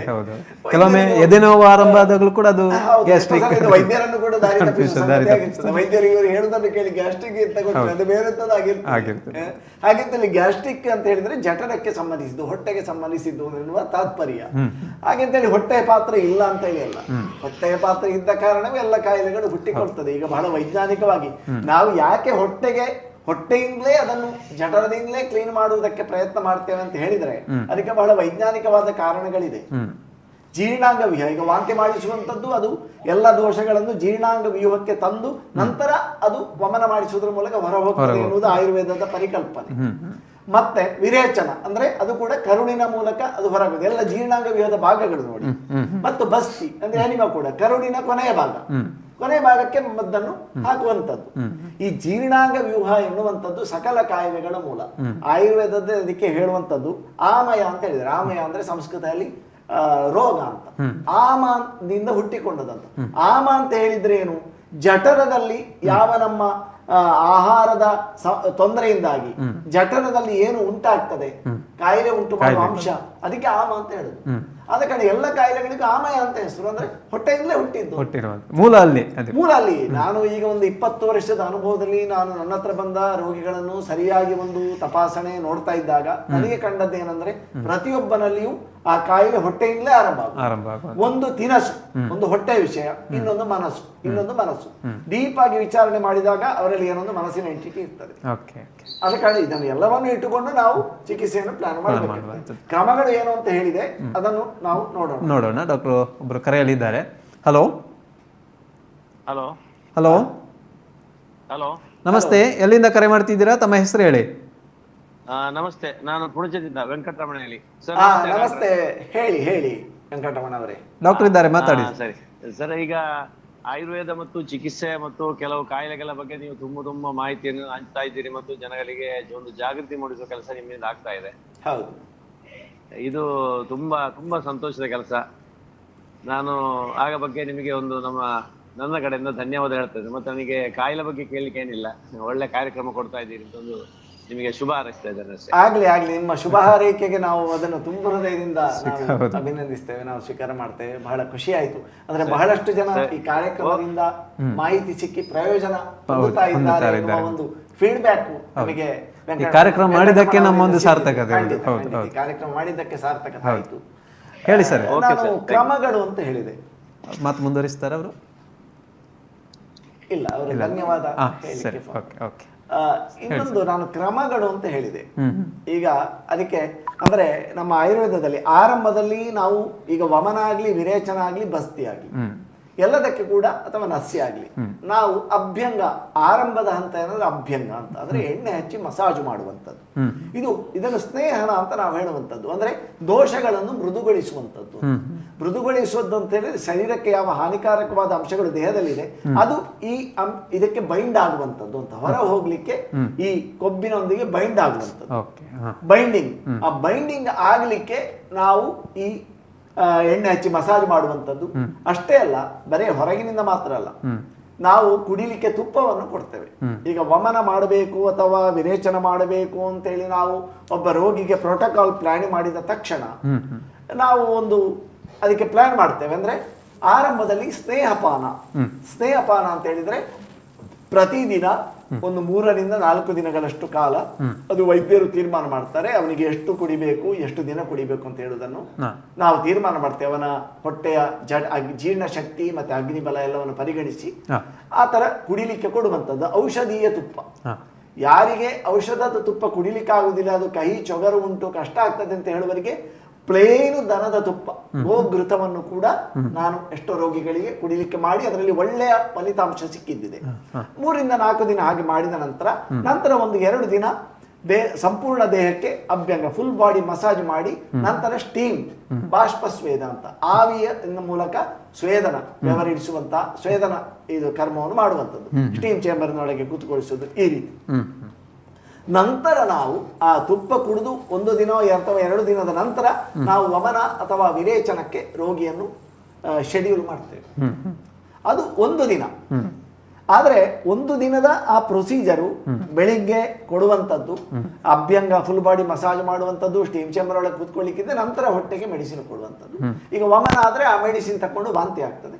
ಆದ್ರೆ ವಮನ ಮಾಡುವಾಗ ನಾವು ಹೊಟ್ಟೆಗೆ ಆಹಾರ ಕೊಟ್ಟು ಅಥವಾ ಕಂಠಪೂರ್ತಿ ಹಾಲು ಕುಡಿಸಿ ನಾವು ವಮನಕ್ಕರ ಆ ಚಿಕಿತ್ಸೆಯನ್ನು ಮಾಡ್ತೇವೆ, ಔಷಧವನ್ನು ಕೊಡ್ತೇವೆ, ವಾಂತಿ ಆಗ್ಲಿಕ್ಕಿರೋ ಔಷಧ. ವಿರೇಚನ ಅಂತ ಹೇಳಿದ್ರೆ ಖಾಲಿ ಹೊಟ್ಟೆಯಲ್ಲಿ ಮಾಡುವಂಥದ್ದು, ಹೊಟ್ಟೆಗೆ ಏನು ತಗೊಳ್ಳಿಕ್ಕಿಲ್ಲ, ಮಧ್ಯಾಹ್ನ ತನಕ ಅವನು ಬೇರೆ ಏನು ಫುಡ್ ತಗೊಳ್ಳಿಕ್ಕಿಲ್ಲ, ಖಾಲಿ ಆ ಮೋಷನ್ ಮಲ ವಿಸರ್ಜನೆ ತುಂಬಾ ಸಲ ಆಗ್ಲಿಕ್ಕಿರುವ ಔಷಧಗಳನ್ನು ಮಾತ್ರ ಕೊಡ್ತೇವೆ. ಹಾಗೆ ಅದೇ ವಮನ ಮತ್ತು ವಿರೇಚನ 1 ದಿನ ಇರುವುದಾದರೂ ರೋಗಿ ನಂತರದ ಸಂಸರ್ಜನ ಕ್ರಮ, ನಂತರ ಅವನ ಆಹಾರದಲ್ಲಿ ಏಕಾಏಕಿ ಅವನು ಯಾವತ್ತಿನ ಆಹಾರ ತಗೊಳ್ಳಿಕ್ಕಿಲ್ಲ. ಅದಕ್ಕೆ ಆರಂಭದಲ್ಲಿ ತಿಳಿಗಂಜಿ ಮತ್ತೆ ಮೆಂತಗಂಜಿ ಮತ್ತೆ ಮಾರನೇ ದಿನ ಪ್ರತಿ ಹೊತ್ತಿಗೂ ಇಂತಿಂತದ್ದೇ ಆಹಾರ ತಗೊಳ್ಬೇಕು ಅಂತ ಬಹಳ ಸ್ಪಷ್ಟವಾದ ನಿರ್ದೇಶನ ಇದೆ ಆಯುರ್ವೇದದಲ್ಲಿ. 3 ದಿವಸ ಆ ಚಿಕಿತ್ಸೆ ಮಾಡಿ 3 ದಿವಸ. ಆದ ಕಾರಣ ಒಂದು 3 ರಿಂದ 4 ದಿನ ರೋಗಿ ವೈದ್ಯರ ಸುಪರ್ದಿಯಲ್ಲಿ ಆಸ್ಪತ್ರೆಯಲ್ಲಿ ಆಯುರ್ವೇದ ಆ ಚಿಕಿತ್ಸೆ ಸಂಗ್ರಹ ಲಭ್ಯ ಇದ್ದರೆ ಬಹಳ ಪರಿಪೂರ್ಣವಾದ ಚಿಕಿತ್ಸೆಯನ್ನು ಮಾಡುವುದು. ಓಕೆ ಡಾಕ್ಟರ್, ಮತ್ತೊಬ್ಬರು ಕರೆಯಲಿದ್ದಾರೆ. ಹಲೋ ನಮಸ್ತೆ, ಎಲ್ಲಿಂದ ಕರೆ ಮಾಡ್ತಿದ್ದೀರಿ ಸರ್? ಸರ್, ನಾನು ವಾಸುದೇವ ಮೂರ್ತಿ ಅಂತ ಹೇಳಿ ನಾನು ವರಂಗಲ್ನಿಂದ ಮಾತಾಡ್ತಿದ್ದೇನೆ ಸರ್. ನಮಸ್ತೆ ವಾಸುದೇವ ಮೂರ್ತಿ ಅವರೇ. ನಮಸ್ತೆ ಸರ್. ನಮಸ್ತೆ ಸರ್. ನಮಸ್ತೆ. ನಿಮ್ಮ ಕಾರ್ಯಕ್ರಮ ನೋಡ್ತಾ ಇದ್ದೀನಿ, ಕೇಳ್ತಾ ಇದ್ದೀನಿ. ಅದ್ಭುತ ವೈಜ್ಞಾನಿಕ ವಿಚಾರ. ಪಂಚಕರ್ಮ, ಆಕ್ಚುಲಿ ಇದಕ್ಕಿಂತ ಮುಂಚೆ ನಾನು ಸ್ವಲ್ಪ ಅಲ್ಪ ಕೇಳಿದ್ದೆ, ಬಟ್ ಇದು ಮಾತ್ರ ಸುಮಾರು ನನಗೆ ಬಹಳ ಡೀಟೇಲ್ ಆಗಿ ನೀವು ಹೇಳ್ತಾ ಇದ್ದೀರಾ. ತುಂಬಾ ಧನ್ಯವಾದಗಳು. ನಂದು ಒಂದು ಕ್ವಶನ್ ಡಾಕ್ಟ್ರೆ, ಏನಂತಂದ್ರೆ ಈ ಪಂಚಕರ್ಮ ಈ ಸಿಜೋಫ್ರೆನಿಯಾ ಅಥವಾ ಡಿಪ್ರೆಷನ್ ರೋಗಿಗಳಿಗೆ ನಾವು ಎಲ್ಲಾದ್ರೂ ಯೂಸ್ ಮಾಡಬಹುದಾ ಅಂತ ನಾನು ಕೇಳ್ತಾ ಇದ್ದೇನೆ ಸರ್. ಖಂಡಿತವಾಗಿ ವಾಸುದೇವ ಬರ್ತೀರಿ. ನಾನು ಕೆಲವು ಪೇಷಂಟ್ಗಳಿಗೆ ಇದನ್ನು ಮಾಡಿದ್ದೇನೆ. ನಾನು ಕೇವಲ ಮಾತಿಗೆ ಹೇಳ್ತಾ ಇಲ್ಲ. ಈ ಉನ್ಮಾದ ಅಥವಾ ಈ ರೀತಿಯ ಮನಸ್ಸಿನ ಸಮಸ್ಯೆಗಳು, ಈಗ ನೀವು ಹೇಳಿದಂತ ಉನ್ಮಾದ ಎನ್ನುವ ಒಂದು ಪರಿಕಲ್ಪನೆಯಲ್ಲಿ ಆಯುರ್ವೇದದಲ್ಲಿ ಹೇಳ್ತಾರೆ. ಆ ಉನ್ಮಾದಕ್ಕೆ ಬಹಳ ಸ್ಪಷ್ಟವಾಗಿ ಶಾಸ್ತ್ರದಲ್ಲಿ ವಮನ ಕರ್ಮ, ವಿರೇಚನ ಕರ್ಮ, ಬಸ್ತಿ ಕರ್ಮ 3 ಬಹಳ ಸ್ಪಷ್ಟವಾಗಿ ಉಲ್ಲೇಖ ಮಾಡಿದ್ದಾರೆ. ಮತ್ತೆ ಅದಕ್ಕೆ ಸೂಕ್ತವಾದ ಔಷಧಿ ಯೋಗಗಳು ಇದೆ. ಮತ್ತೆ ಬಹಳಷ್ಟು ಸಂದರ್ಭದಲ್ಲಿ ಅದನ್ನು ಮಾಡಿ ನಾವು ಈ ಮೇಧ್ಯ ರಸಾಯನಗಳು ಅಂತಂದ್ರೆ ಮನಸ್ಸಿಗೆ ಪುಷ್ಟಿ ಕೊಡುವಂತಹ ಕೆಲವು ಚಿಕಿತ್ಸೆಗಳನ್ನು ಮಾಡಿದಾಗ ಅದ್ಭುತವಾದ ಪರಿಣಾಮವನ್ನು ನಾವು ಕಂಡಿದ್ದೇವೆ. ಕೆಲವೊಂದು ಸಂದರ್ಭಗಳಲ್ಲಿ ಮಾತ್ರ ಡೋಸೇಜ್ ಕಡಿಮೆ ಮಾಡುವಾಗೆ ಆಗಿದೆ, ಪೂರ್ತಿ ನಿಲ್ಲಿಸುವಾಗೆ ಆಗಲಿಲ್ಲ. ಆದರೆ ಡೋಸೇಜನ್ನು ಕಡಿಮೆ ಮಾಡುವಷ್ಟರ ಮಟ್ಟಿಗೆ ಅದು ಪರಿಣಾಮ ಬೀರಿದೆ. ಈಗ ಒಂದು 2-3 ಔಷಧ ಇರುವಲ್ಲಿ ಅಥವಾ ಯಾವುದೋ ಒಂದು ಔಷಧ ತಗೊಂಡಿರ್ತಾರೆ, ಅದು ಅವರಿಗೆ ಅಮಲಿನ ಹಾಗೆ ಆಗ್ತಾ ಇರ್ತದೆ. ಈ ಆಧುನಿಕ ಔಷಧದಲ್ಲಿ ಈ ಡಿಪ್ರೆಷನ್ಗೆ ಅಥವಾ ಯಾವುದೋ ಒಂದು ಆಂಗ್ಸೈಟಿಗೆಲ್ಲ ತಗೊಳ್ಳುವಂಥದ್ದು, ಅದನ್ನು ನಿಲ್ಲಿಸಿ ಅವರ ಅಮಲು ಉಂಟು ಮಾಡುವಂತಹ ಔಷಧಗಳನ್ನು ನಿಲ್ಲಿಸುವಂತಹ ಸ್ಥಿತಿಯನ್ನು ನಾವು ಈ ಪಂಚಕರ್ಮದ ಮೂಲಕ ನಾವು ಬಹಳ ಯಶಸ್ವಿಯಾಗಿ ಮಾಡಿದ್ದೇವೆ. ಮತ್ತೆ ಎಲ್ಲ ವಯಸ್ಸಿನವರಲ್ಲಿ, ವಿದ್ಯಾರ್ಥಿಗಳಿಂದ ಹಿಡಿದು ಮಧ್ಯವಯಸ್ಕರವರೆಗೆ ನಾವು ಈ ಚಿಕಿತ್ಸೆಯನ್ನು ಮಾಡಿದ್ದೇವೆ. ಬಹಳ ಯಶಸ್ವಿಯಾಗಿ ಅದನ್ನು ನಿಭಾಯಿಸಬಹುದು. ಆದರೆ ಈಗಾಗಲೇ ತಗೊಳ್ತಾ ಇದ್ದ ಎಲಪತಿ ಮಾತ್ರೆಗಳನ್ನು ಹಠಾತ್ ಆಗಿ ನಿಲ್ಲಿಸುವ ಹಾಗಿಲ್ಲ. ಅದನ್ನು ಗ್ರ್ಯಾಜುವಲ್ ಆಗಿ ಚಿಕಿತ್ಸೆ ಒಂದು ಹಂತದಲ್ಲಿ ವೈದ್ಯರು ತೀರ್ಮಾನ ಮಾಡಿಕೊಂಡು ನಿಲ್ಲಿಸುವ ಹಂತಕ್ಕೆ ನಾವು ಮಾಡಬಹುದು. ಧನ್ಯವಾದಗಳು ನಿಮ್ಮ ಕರೆಗೆ. ಕರೆ ಮಾಡೋದಕ್ಕೆ ಧನ್ಯವಾದಗಳು. ಕಟ್ಟಾಯ್ತು ಅಂತ ಕಾಣ್ತದೆ. ಸರಿ ಸರಿ. ಈ ರೀತಿ ಅಂದ್ರೆ ಒಬ್ಬರಿಗೆ ಒಂದು ಪ್ರಶ್ನೆ ಇರ್ತದೆ, ಪಂಚಕರ್ಮ ಇಂಥ ಕಂಡೀಷನ್ ಅಲ್ಲಿ ಆಗ್ಬಹುದಾ ಅಂತ. ಅವರು ಬಹಳ ಸೂಕ್ತವಾದ ಪ್ರಶ್ನೆ ಕೇಳಿದ್ರು. ಎಷ್ಟೋ ಸಲ ಮಾನಸಿಕ ಇದಕ್ಕೆ ಇದು ಆಗೋದಿಲ್ಲ, ಅದು ತೀವ್ರ ಇದು ಅಂತ ಹೇಳಿ ಇರ್ತದೆ. ಆದ್ರೆ ಎಷ್ಟೋ ಸಲ ಹಾಗೆ ಅಂತ ಹೇಳಿ ಸಡನ್ ನಾಳೆಯಿಂದಲೇ ಇದೆ ತಗೊಳ್ತಾ ಇದ್ದ ಮಾತ್ರೆಗಳನ್ನು ನಿಲ್ಲಿಸಿ ನಾನು ಪಂಚಕರ್ಮ ಮಾಡ್ತೇನೆ ಅಂತ ಹೇಳಿ ಅದು ವೈದ್ಯರದ್ದು ಒಂದು ಗುಣತನ ಆಗ್ತದೆ. ಹಾಗೆ ಮಾಡಿದ್ರೆ ಬಹಳ ನಿಧಾನವಾಗಿ ತಾಳ್ಮೆಯಿಂದ, ಅದು ಈ ಕಲ್ಲನ್ನು ಉಳಿಯಿಂದ ಕೆತ್ತಿದಾಗೆ, ಸುತ್ತಿಗೆ ತಕೊಂಡು ಕಲ್ಲನ್ನು ಬಡದ್ರೆ ಮೂರ್ತಿ ಆಗಲ್ಲ, ಅದನ್ನು ನಿಧಾನವಾಗಿ ಕೆತ್ತುವುದು, ನಾಜೂಕುತನದಿಂದ ಈ ಚಿಕಿತ್ಸೆಗಳನ್ನು ಮಾಡಬೇಕು. ನಾವೀಗ ಒಬ್ಬ ಬರ್ತಾನೆ ನನಗೂ ಪಂಚಕರ್ಮ ಮಾಡಿ ನಾಳೆಯಿಂದ ಅಂತ ಹೇಳಿದ್ರೆ ಆಗುದಿಲ್ಲ. ಯಾಕೆಂದ್ರೆ ಅದಕ್ಕೆ ಪ್ರೋಟೋಕಾಲ್, ಶೆಡ್ಯೂಲ್. ವೈದ್ಯರು ಆತುರಕ್ಕೆ ಬಿದ್ದು ಏನೋ ಒಂದು ನಮಗೆ ವ್ಯಾಪಾರ ಆಗ್ತದೆ, ರೋಗಿ ಹೇಳಿದ ಅಂತ ಫಲಿತಾಂಶ ಸಿಕ್ಕುವುದಿಲ್ಲ. ನಾನು ಅದನ್ನು ಒಂದು ಬಹಳ ರೋಗಿಗಳು ಕೂಡ ಗಮನಿಸಬೇಕು, ಯಾರು ಅದಕ್ಕೆ ತಯಾರಾಗ್ತಾರೋ ಅವರು. ಈ ರೀತಿ ಆ ತುಪ್ಪ ಕುಡಿಯುವಂತದ್ದು, ಅಭ್ಯಂಗ ಘೃತಪಾನ ಅಂತ ಹೇಳುತ್ತೆ, ಅಭ್ಯಂಗ ಫುಲ್ ಬಾಡಿ ಮಸಾಜ್, ಮತ್ತೆ ಸ್ವೇದನ ಅಂದ್ರೆ ಒಂದು ರೀತಿಯ ಬೆವರಿಳಿಸುವಂತ ಹೆಸರು ಹಾಗಿದ್ರು ಕೂಡ ಅದರಲ್ಲಿ ಬೇರೆ ಬೇರೆ ಪ್ರಯೋಜನಗಳು ಸಿಗ್ತದೆ. ಈ ರೀತಿ ಬಸ್ತಿಕರ್ಮ ಅಂತ ಹೇಳುವಂತೆ ಕಷಾಯ ಕೊಡುವಂಥದ್ದು ಇದೆ. ಈ ಔಷಧಿ ಸಿದ್ಧವಾದ ತೈಲ ಅಥವಾ ಘೃತಗಳನ್ನು ಕೊಡುವ ವಿಭಾಗಗಳು ಇದೆ. ಅದರಲ್ಲಿ ಬಸ್ತಿಕರ್ಮದಲ್ಲಿ ಸುಮಾರು ಬಗೆ ಇದೆ. ಕರ್ಮಬಸ್ತಿ ಅಂತ ಇದೆ. ಕರ್ಮಬಸ್ತಿ ಅಂದ್ರೆ 30 ದಿನ 30 ಸಲ ಎನಿಮ ಅಂದ್ರೆ 30 ದಿನದ ಅವಕಾಶ ತೆಗೆದುಕೊಂಡು ಒಂದು ದಿನ ನಾವು ಔಷಧ ಸಿದ್ಧ ತೈಲವನ್ನು ಕೊಡುವಂಥದ್ದು, ಮತ್ತೊಂದು ಔಷಧ ಸಿದ್ಧ ಕಷಾಯ, ಮತ್ತೆ ಅದರ ಬೇರೆ ಎಲ್ಲ ಕಾಂಬಿನೇಷನ್ಸ್ ಇದೆ. ನಾನು ಸಮಯಾವಕಾಶಕಾಲದಿಂದ ಚುಟುಕಾಗಿ ಹೇಳ್ತಾ ಇದ್ದೆ. ಆ ರೀತಿ 30 ದಿನ 18 ದಿವಸ ಈ ಅನುವಾಸನ ಅಂದ್ರೆ ಔಷಧ ಸಿದ್ಧ ತೈಲದ ಎನಿಮ ಕೊಡುವಂಥದ್ದು, ಮತ್ತೆ 12 ದಿನ ಔಷಧ ಸಿದ್ಧ ಕಷಾಯಗಳ ವಸ್ತಿ ಕೊಡುವಂಥದ್ದು. ತೀವ್ರ ಸ್ವರೂಪದ ಕಾಯಿಲೆಗಳು, ರುಮೆಟಾಯ್ಡ್ ಆರ್ಥರೈಟಿಸ್, ಈ ತರ ಎಲ್ಲ ಇದ್ದಾಗ ನಾವು ಇದನ್ನು ಮತ್ತೆ ರೋಗಿಯ ಅವಸ್ಥೆ ತುಂಬಾ ಕಠಿಣವಾಗಿದ್ದ ಆಗ ನಾವು ಸ್ವಲ್ಪ ದೀರ್ಘಾವಧಿ ಚಿಕಿತ್ಸೆ ಮಾಡಬೇಕಾಗ್ತದೆ. ಮತ್ತೆ ಎಲ್ಲಿ ವಾತ ದೋಷ, ಆಯುರ್ವೇದ ಪ್ರಕಾರ ವಾತ ದೋಷದ ಡಾಮಿನೆನ್ಸ್ ಇದೆ, ಅದರ ಪ್ರಾಬಲ್ಯತೆ ಇದೆ, ಅಲ್ಲಿ ನಾವು ಈ ರೀತಿ ಕರ್ಮಬಸ್ತಿ 30 ದಿನದ ಇದನ್ನು ಬಳಸಿಕೊಳ್ತೇವೆ. ಡಾಕ್ಟ್ರೆ, ಮತ್ತೆ ಮುಂದುವರಿಸೋಣ. ಒಬ್ರು ಕರೆಯಲಿದ್ದಾರೆ. ಹಲೋ ಸರ್, ನಮಸ್ತೆ. ನಮಸ್ತೆ. ನಮಸ್ತೆ. ಎಲ್ಲಿಂದ ಕರೆ ಮಾಡ್ತಿದ್ದೀರಾ? ತಮ್ಮ ಹೆಸರು? ಕಿರಣ್ ಮೊಟ್ಟೆದರ್ಕ. ಹೇಗೆ ಹೇಳಿ? ಕಿರಣ್ ಮೊಟ್ಟೆದರ್ಕ. ಕಿರಣ್ ಮೊಟ್ಟೆದರ್ಕ. ಓಕೆ, ಡಾಕ್ಟರ್ ಇದ್ದಾರೆ, ಮಾತಾಡಿ ಅವ್ರ ಜೊತೆ. ಹೇಳಿ. ಸರ್ ನಮಸ್ತೆ. ನಮಸ್ತೆ ಸರ್, ಹೆಡ್ ಪೈನ್ ಯಾವಾಗ ನೋಡಿದ್ರು ನೈಟ್ ಮಲಗುವಾಗ ಮುಂಚೆ ಜೋರ್ ಹೆಡ್ ಪೈನ್ ಆಗ್ತದೆ. ಯಾವುದಕ್ಕೆ? ಯಾಕೆಂತ ಮಲಗುವಂತ ಮುಂಚೆ ಅಂದ್ರೆ ಜೋರ್ ಹೆಡ್ ಪೈನ್ ಆಗ್ತದೆ. ತಲೆನೋವು? ಸೊಲ್ಯೂಷನ್ ಉಂಟಾ? ತಲೆನೋವಾ ಕುತ್ತಿಗೆ ನೋವಾ? ತಲೆನೋವು. ಸ್ವಲ್ಪ ದೊಡ್ಡಕ್ಕೆ ಮಾತಾಡ್ತೀರಾ ಕಿರಣ್ ಅವರೇ? ಮಾತಾಡಿ ಕಿರಣ್ ಅವರೇ.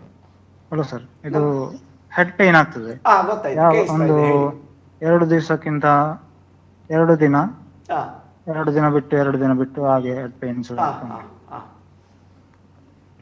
ಬೇರೆ ಏನು ಸಮಸ್ಯೆ ಇದೆ? ತಲೆನೋವು ಬರುವುದಲ್ಲದೆ ಬೇರೆ ಏನು ತೊಂದರೆ ಇದೆ? ಬೇರೆಲ್ಲಿ ನಮ್ಮ ಕುತ್ತಿಗೆಯ ಜಾಗದಲ್ಲಿ ಒಂಥರ ಕರ್ಲಿಗೆ ಅಂತ ಹೇಳ್ತಾರಲ್ಲ. ಎಷ್ಟು ಸಮಯದಿಂದ ಈ ತರ ಇದೆ?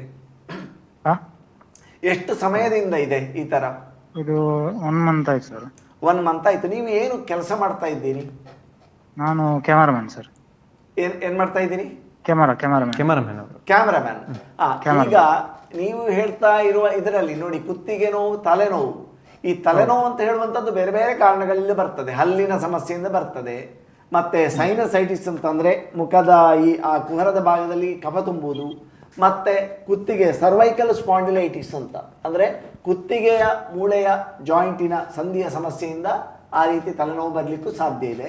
ಮತ್ತೆ ಮೈಗ್ರೇನ್ ಅಂತೇಳಿ ಅಂದ್ರೆ ಅರ್ಧ ತಲೆನೋವು ಆ ರೀತಿಯ ಇಂದು ಬರಲಿಕ್ಕೆ ಸಾಧ್ಯ ಇದೆ, ಒತ್ತಡದಿಂದ ಬರಲಿಕ್ಕೆ ಸಾಧ್ಯ ಇದೆ. ಈಗ ನೀವು ಹೇಳೋ ಪ್ರಕಾರ ನನಗೆ ಕಾಣೋದು ಕುತ್ತಿಗೆ ನೋವು ಅದು ರೇಡಿಯೇಷನ್ ಆಫ್ ಪೇನ್ ಅಂದರೆ ತಲೆಗೆ ಬರ್ತಾ ಇದೆ ಅಂತ ಹೇಳಿ ಆದರೆ ಸರ್ವೈಕಲ್ ಸ್ಪಾಂಡಿಲಿಟಿಸ್ ಇರ್ಬೋದು ಅಂತ ಅನಿಸ್ತಾ ನನಗೆ. ನಿಮ್ಮ ವಯಸ್ಸೆಷ್ಟು? 24 ಸರ್. 24 ಅಂದರೆ ತುಂಬ ಸಣ್ಣ ಪ್ರಾಯದಲ್ಲಿ ನಿಮಗೆ ಕುತ್ತಿಗೆ ನೋವು ಕಾಣಿಸಿಕೊಂಡಿದೆ. ನಿಮ್ಮ ವೃತ್ತಿಯ ಅದರಲ್ಲಿ ಕೂಡ ಕೊಡುಗೆ ಇರಬಹುದು. ನೀವು ಕಂಪ್ಯೂಟರ್ ಎಡಿಟಿಂಗ್ ಕ್ಯಾಮ್ರಾ ಮಾಡಿ ಮತ್ತೆ ಕಂಪ್ಯೂಟರ್ ಮುಂದೆ ಕೂತ್ಕೊಳ್ಳೋ ಇದ್ದಿದ್ರೆ ಆಗ ಕಂಪ್ಯೂಟರ್ ಮುಂದೆ ಕೂತ್ಕೊಳ್ಳೋ ಅಭ್ಯಾಸ ಇದೆಯಾ?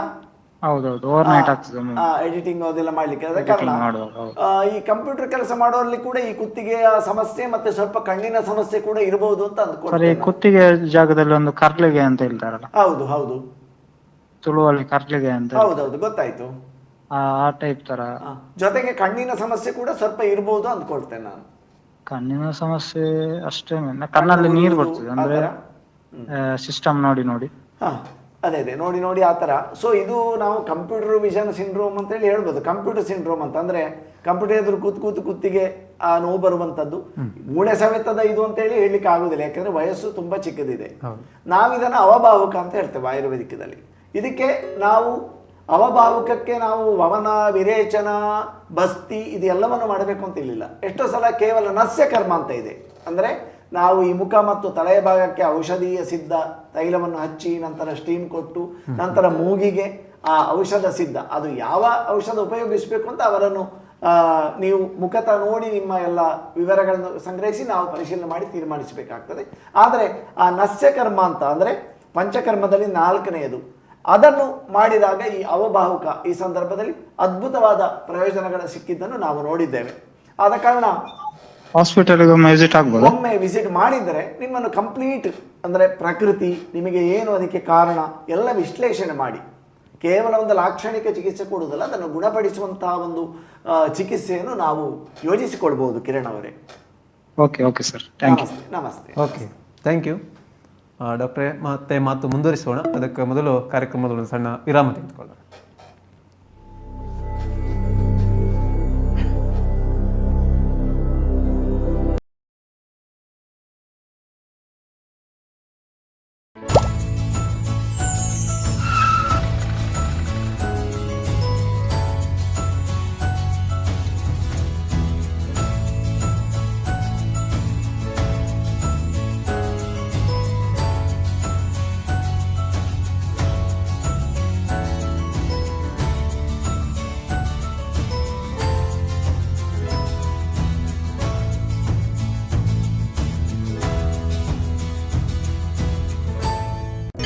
ವಿಶ್ವ ವಿನೂತನ ಚಿನ್ನಾಭರಣಗಳ ಹಬ್ಬ ಮುಳಿಯ ಚಿನ್ನೋತ್ಸವ ಇದೇ ನವೆಂಬರ್ 10ರಿಂದ 30ರವರೆಗೆ ಪುತ್ತೂರು ಹಾಗೂ ಬೆಳ್ತಂಗಡಿಯ ಮುಳಿಯಾದಲ್ಲಿ. ಸಾಂಪ್ರದಾಯಿಕ ಆಭರಣಗಳಿಗೆ ಆಧುನಿಕ ಸ್ಪರ್ಶವನ್ನು ನೀಡಿ ತಯಾರು ಮಾಡಿದಂತಹ ಮಹತಿ ಆಂಟಿಕ್ ಕಲೆಕ್ಷನ್. ಪ್ರತಿಯೊಂದು ಸಮಾರಂಭದಲ್ಲೂ ನಕ್ಷತ್ರದಂತೆ ಮಿನುಗಲು ಅಮೂಲ್ಯ ಡೈಮಂಡ್ ಆಭರಣಗಳು. ವೇದಾಂತ್, ಕುಂದನ್ ಮತ್ತು ಪೋಲ್ಕಿ ಡೈಮಂಡ್ ಆರ್ನಮೆಂಟ್ಸ್. ಮುಳಿಯಾ ಸಿಲ್ವರಿಯಾದಲ್ಲಿ 92.5 ಸ್ಟರ್ಲಿಂಗ್ ಬೆಳ್ಳಿಯ ಆಭರಣಗಳು. ಮುಳಿಯಾ ಜುವೆಲ್ಸ್, ಪುತ್ತೂರು ಮತ್ತು ಬೆಳ್ತಂಗಡಿ. ವಿಶ್ವ ವಿನೂತನ ಚಿನ್ನಾಭರಣಗಳ ಹಬ್ಬ ಮುಳಿಯ ಚಿನ್ನೋತ್ಸವ ಇದೇ ನವೆಂಬರ್ 10ರಿಂದ 30ರವರೆಗೆ ಪುತ್ತೂರು ಹಾಗೂ ಬೆಳ್ತಂಗಡಿಯ ಮುಳಿಯಾದಲ್ಲಿ. ಸಾಂಪ್ರದಾಯಿಕ ಆಭರಣಗಳಿಗೆ ಆಧುನಿಕ ಸ್ಪರ್ಶವನ್ನು ನೀಡಿ ತಯಾರು ಮಾಡಿದಂತಹ ಮಹತಿ ಆಂಟಿಕ್ ಕಲೆಕ್ಷನ್. ಪ್ರತಿಯೊಂದು ಸಮಾರಂಭದಲ್ಲೂ ನಕ್ಷತ್ರದಂತೆ ಮಿನುಗಲು ಅಮೂಲ್ಯ ಡೈಮಂಡ್ ಆಭರಣಗಳು. ವೇದಾಂತ್, ಕುಂದನ್ ಮತ್ತು ಪೋಲ್ಕಿ ಡೈಮಂಡ್ ಆರ್ನಮೆಂಟ್ಸ್. ಮುಳಿಯಾ ಸಿಲ್ವರಿಯಾದಲ್ಲಿ 92.5 ಸ್ಟರ್ಲಿಂಗ್ ಬೆಳ್ಳಿಯ ಆಭರಣಗಳು. ಮುಳಿಯಾ ಜುವೆಲ್ಸ್, ಪುತ್ತೂರು ಮತ್ತು ಬೆಳ್ತಂಗಡಿ. ಬಲೆ ಬಲೆ ಯಾವ ಲೇಟ್ ಆಗಿ పోయి ఈ ఫర్నిచర్ ఇంక మస్తు ఇష్టం ఇల్లడి పోతాం పోయి బాబా నేను మస్తు ఖుషి అప్పుడు బాబా ఫుల్ కుల్లర్ల బుర్సొద్దిచిಗೆ ಅಂದ್ ಕೈದಲ್ಲಿ ಇಲ್ಲಡ ಮಾತಾಡಲ್ಲ ವೀಕಿದೆ ಫರ್ನಿಚರ್ ಉಂಡು ಈರಿಂಗ ದಾಲ್ ತೆತ್ಕೊರ್ಪಿ ನೆಂಜಿ ಪೋಲೇರ್ ಬೇಬಿ ಯಬಾ ವೀಕೆ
ವಿಶ್ವ ವಿನೂತನ ಚಿನ್ನಾಭರಣಗಳ ಹಬ್ಬ ಮುಳಿಯ ಚಿನ್ನೋತ್ಸವ ಇದೇ ನವೆಂಬರ್ 10ರಿಂದ 30ರವರೆಗೆ ಪುತ್ತೂರು ಹಾಗೂ ಬೆಳ್ತಂಗಡಿಯ ಮುಳಿಯಾದಲ್ಲಿ. ಸಾಂಪ್ರದಾಯಿಕ ಆಭರಣಗಳಿಗೆ ಆಧುನಿಕ ಸ್ಪರ್ಶವನ್ನು ನೀಡಿ ತಯಾರು ಮಾಡಿದಂತಹ ಮಹತಿ ಆಂಟಿಕ್ ಕಲೆಕ್ಷನ್. ಪ್ರತಿಯೊಂದು ಸಮಾರಂಭದಲ್ಲೂ ನಕ್ಷತ್ರದಂತೆ ಮಿನುಗಲು ಅಮೂಲ್ಯ ಡೈಮಂಡ್ ಆಭರಣಗಳು. ವೇದಾಂತ್, ಕುಂದನ್ ಮತ್ತು ಪೋಲ್ಕಿ ಡೈಮಂಡ್ ಆರ್ನಮೆಂಟ್ಸ್. ಮುಳಿಯಾ ಸಿಲ್ವರಿಯಾದಲ್ಲಿ 92.5 ಸ್ಟರ್ಲಿಂಗ್ ಬೆಳ್ಳಿಯ ಆಭರಣಗಳು. ಮುಳಿಯಾ ಜುವೆಲ್ಸ್, ಪುತ್ತೂರು ಮತ್ತು ಬೆಳ್ತಂಗಡಿ.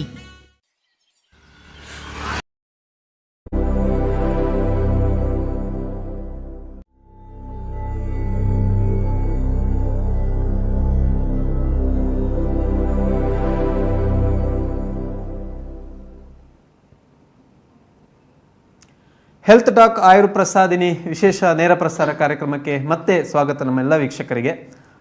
ಡಾಕ್ಟರ್ ಅಲ್ಲಿ ನಾವು ಮಾತು ಮುಂದುವರಿಸ್ತಾ ಇದ್ದೆವು. ಪಂಚಕರ್ಮ ಚಿಕಿತ್ಸೆಯ ಏನು, ಚಿಕಿತ್ಸೆ ಅಂದರೆ ಏನು, ಅದರ ವಿಧಗಳು ಏನು ಅನ್ನೋದ್ರ ಬಗ್ಗೆ ಕೂಡ ಡಾಕ್ಟರ್ ಈಗಾಗಲೇ ಅನೇಕ ಮಾಹಿತಿಯನ್ನು ಕೊಡ್ತಾ ಇದ್ದಾರೆ. ಅದ್ರ ಜೊತೆಗೆ ನಮ್ಮ ವೀಕ್ಷಕರ ಜೊತೆ ಕೂಡ ಅವರ ಸಮಸ್ಯೆಗಳು ಆಗಿರ್ಬೋದು, ಪಂಚಕರ್ಮ ಚಿಕಿತ್ಸೆಯ ಬಗ್ಗೆ ಹೆಚ್ಚಿನ ಮಾಹಿತಿಯನ್ನು ಪಡ್ಕೊಳ್ಳಿ ಕೂಡ ಕರೆಯನ್ನು ಮಾಡ್ತಾ ಇದ್ದೀರಾ. ದಯವಿಟ್ಟು ವೀಕ್ಷಕರು ಇದ್ದರೆ ನಮ್ಮ ಸ್ಕ್ರೀನಲ್ಲಿ ಅಡಿಭಾಗದಲ್ಲಿ ನಂಬರನ್ನು ನಾವು ಕೊಟ್ಟಿದ್ದೇವೆ, ಅದಕ್ಕೆ ಕರೆ ಮಾಡ್ಬೋದು, ಡಾಕ್ಟರ್ ಜೊತೆಗೆ ಮಾತಾಡ್ಬೋದು ನೇರವಾಗಿ.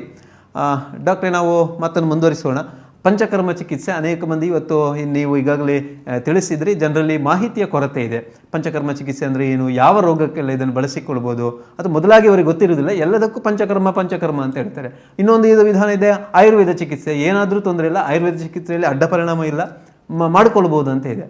ಹಾಗಾಗಿ ಇಲ್ಲಿ ನೀವು ಹೇಳಿದಂಥ ಈ 5 ವಿಧಾನಗಳೇನಿವೆ, ಇದನ್ನು ಯಾವೆಲ್ಲ ರೋಗಗಳಿಗೆ ಇದನ್ನು ಬಳಸಿಕೊಳ್ಬೋದು ಅಂತ ಅಂದರೆ ಮೊದಲಾಗಿ ನೀವು ಹೇಳಿದ್ರಿ ಈಗ ವಮನ ಚಿಕಿತ್ಸೆ ಅಂತ ಇದೆ ಅಂತ, ಅದನ್ನು ಯಾವ ರೋಗಕ್ಕೆಲ್ಲ ಬಳಸಿಕೊಳ್ಬೋದು?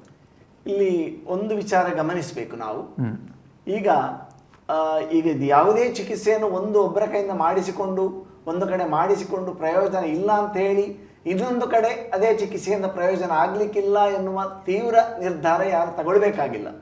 ಯಾಕೆಂತ ಕೇಳಿದರೆ, ಒಬ್ಬ ಆಯುರ್ವೇದ ವೈದ್ಯ ರೋಗವನ್ನು ನೋಡಿ ವಿಶ್ಲೇಷಣೆ ಮಾಡಿ ಅದನ್ನು ಮಾಡುವ ಪ್ರೋಟೋಕಾಲಿಗೂ, ಆ ಟ್ರೀಟ್ಮೆಂಟ್ ಔಷಧಗಳ ಬಳಕೆಗೂ, ಮತ್ತು ಇನ್ನೊಬ್ಬ ವೈದ್ಯ, ಈಗ ನಾನು ನನ್ನದೇ ಒಂದು ದೃಷ್ಟಿಕೋನದಿಂದ ಅದು ವಿಶ್ಲೇಷಣೆ ಮಾಡಿ ನಾನು ಒಂದು ಔಷಧವನ್ನು ಹಾಕಿ ನಾನು ಬಸ್ತಿಕರ್ಮ ಮಾಡ್ತೇನೆ. ಅವನು ಈಗಾಗಲೇ ಬಸ್ತಿಕರ್ಮ ಆ ರೋಗಿ ಮಾಡಿರ್ಬೋದು, ಆದರೆ ನಾನು ಬೇರೆ ಒಂದು ರೀತಿಯ ಯೋಗವನ್ನು ನನ್ನ ಅನುಭವದ ಮುಖಾಂತರ, ನಾನು ಶಾಸ್ತ್ರ ಅಧ್ಯಯನದ ಆ ಒಂದು ಬೆಳಕಿನ ಅಡಿಯಲ್ಲಿ ನಾನು ಒಂದು ಯೋಗ ಅಂದ್ರೆ ಒಂದು ಕಾಂಬಿನೇಷನ್ ಔಷಧವನ್ನು ನಾನು ಎನಿಮಕ್ಕೆ ಉಪಯೋಗಿಸ್ತೇನೆ.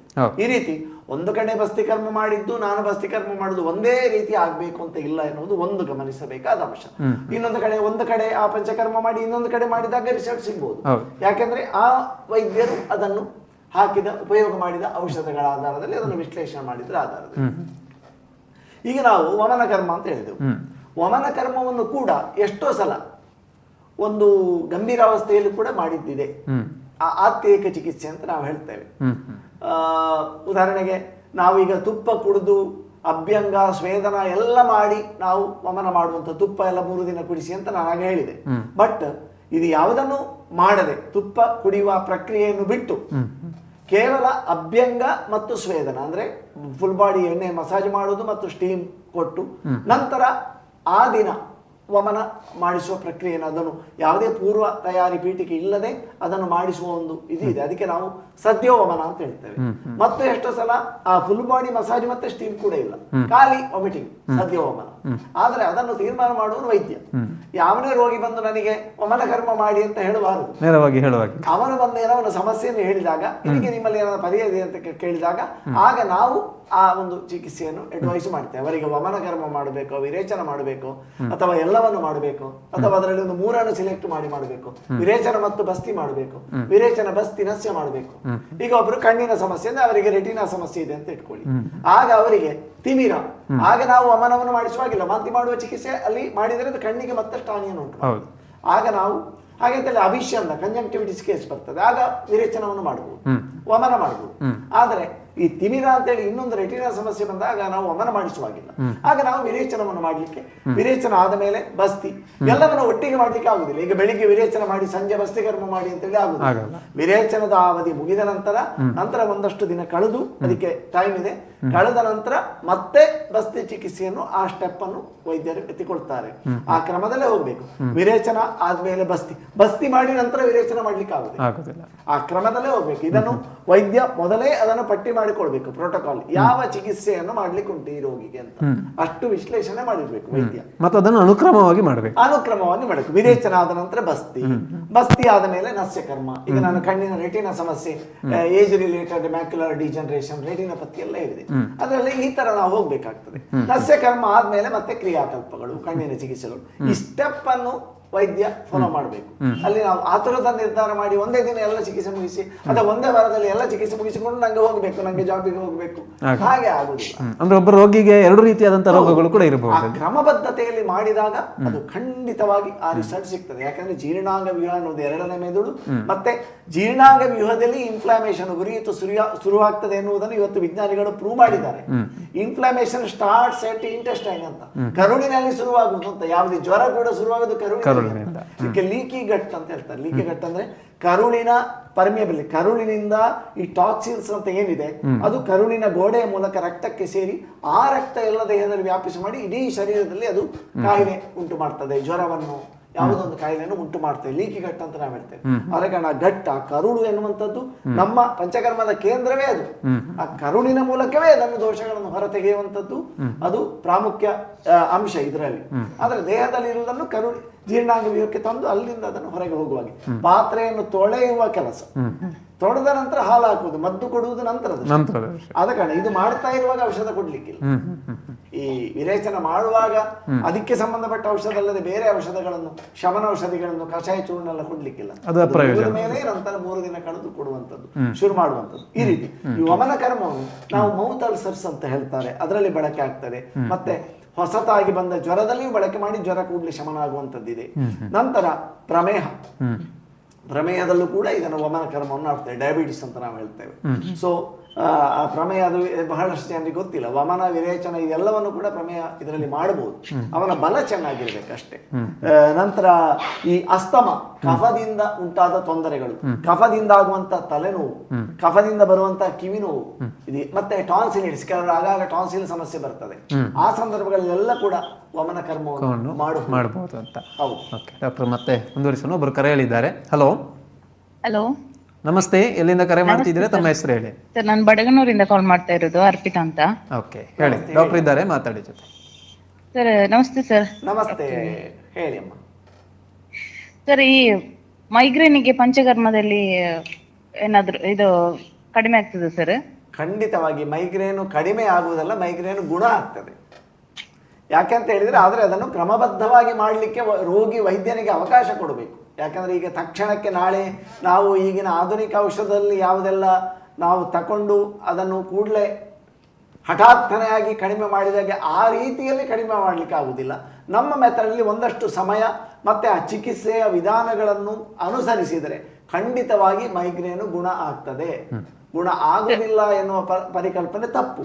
ಆದರೆ ಜೊತೆಗೆ ಅದಕ್ಕೆ ಮಾನಸಿಕ ಕಾರಣಗಳು, ಮನಸ್ಸಿನ ಕಾರಣ ಏನಿದೆ, ಒತ್ತಡ ಏನಿದೆ, ಮತ್ತು ನಿಮ್ಮ ಆಹಾರದ ಮತ್ತು ಜೀವನ ಪದ್ಧತಿಯಲ್ಲಿ ಏನೆಲ್ಲ ಬದಲಾವಣೆ ಮಾಡಿಕೊಡ್ಬೇಕು, ಅದನ್ನು ಎಲ್ಲ ಸ್ಟಡಿ ಮಾಡಿಕೊಂಡು ಅದರಲ್ಲಿ ಕೂಡ ಒಂದಷ್ಟು ಬದಲಾವಣೆಗಳು ಎಲ್ಲವನ್ನು ನಾವು ಚಿಕಿತ್ಸೆಗೆ ಹಾಕ್ಲಿಕ್ಕಾಗುತ್ತೆ. ಚಿಕಿತ್ಸೆಯ ಪಾತ್ರ ಇದೆ, ಆದರೆ ಜೊತೆಗೆ ನಮ್ಮ ಆಹಾರ, ಜೀವನ ಪದ್ಧತಿ ಮತ್ತು ಮನಸ್ಸು, ಇದು 3 ಕೂಡ ತುಂಬ ಪಾತ್ರ ವಹಿಸ್ತದೆ. ಮತ್ತೆ ರೋಗಿಗೆ ಔಷಧದ ಮೇಲಿನ ಇರುವ ನಂಬಿಕೆ ಕೂಡ, ವೈದ್ಯರ ಮತ್ತು ಔಷಧ ಮೇಲೆ ನಂಬಿಕೆ ಕೂಡ ಆ ಪಂಚಕರ್ಮ. ಮತ್ತು ಪಂಚಕರ್ಮ ಮಾಡುವಾಗ ಕೂಡ ಒತ್ತಡ ರಹಿತವಾಗಿರ್ಬೇಕು. ಯಾವುದೊಂದು ಕೋಪ, ಅದು ಕೋರ್ಟ್ ಕೇಸ್ ಇದೆ, ಏನೋ ಇದೆ, ಯಾರೊಟ್ಟಿಗೆ ಜಗಳ ಆಗಿದೆ, ಈ ಕೋಪ ಎಲ್ಲ ಇಟ್ಕೊಂಡು ನಾವು ಮನ ವಿರೇಚನ ಮಾಡಿದ್ರೆ ಖಂಡಿತ ಅಲ್ಲಿ ಹೇಳಿದ್ದಾರೆ, ನಮ್ಮ ಆಯುರ್ವೇದ ಸ್ಪಷ್ಟ ಹೇಳಿದ್ದಾರೆ, ಪಂಚಕರ್ಮ ಮಾಡುವಾಗ ರೋಗಿ ಚಿಂತಾರಹಿತನಾಗಿರ್ಬೇಕು. ಅವನು ಕೋಪ, ದ್ವೇಷ ಇತ್ಯಾದಿ ಮಾನಸಿಕ ವಿಕಾರಗಳಿಗೆ ಒಳಗಾಗದ ಸ್ಥಿತಿಯಲ್ಲಿದ್ರೆ ಮಾತ್ರ. ಎಷ್ಟೋ ಸಲ ಪಂಚಕರ್ಮ ಮಾಡಿ ವಿಫಲ ಆಗೋದು ಈ ಕಾರಣ.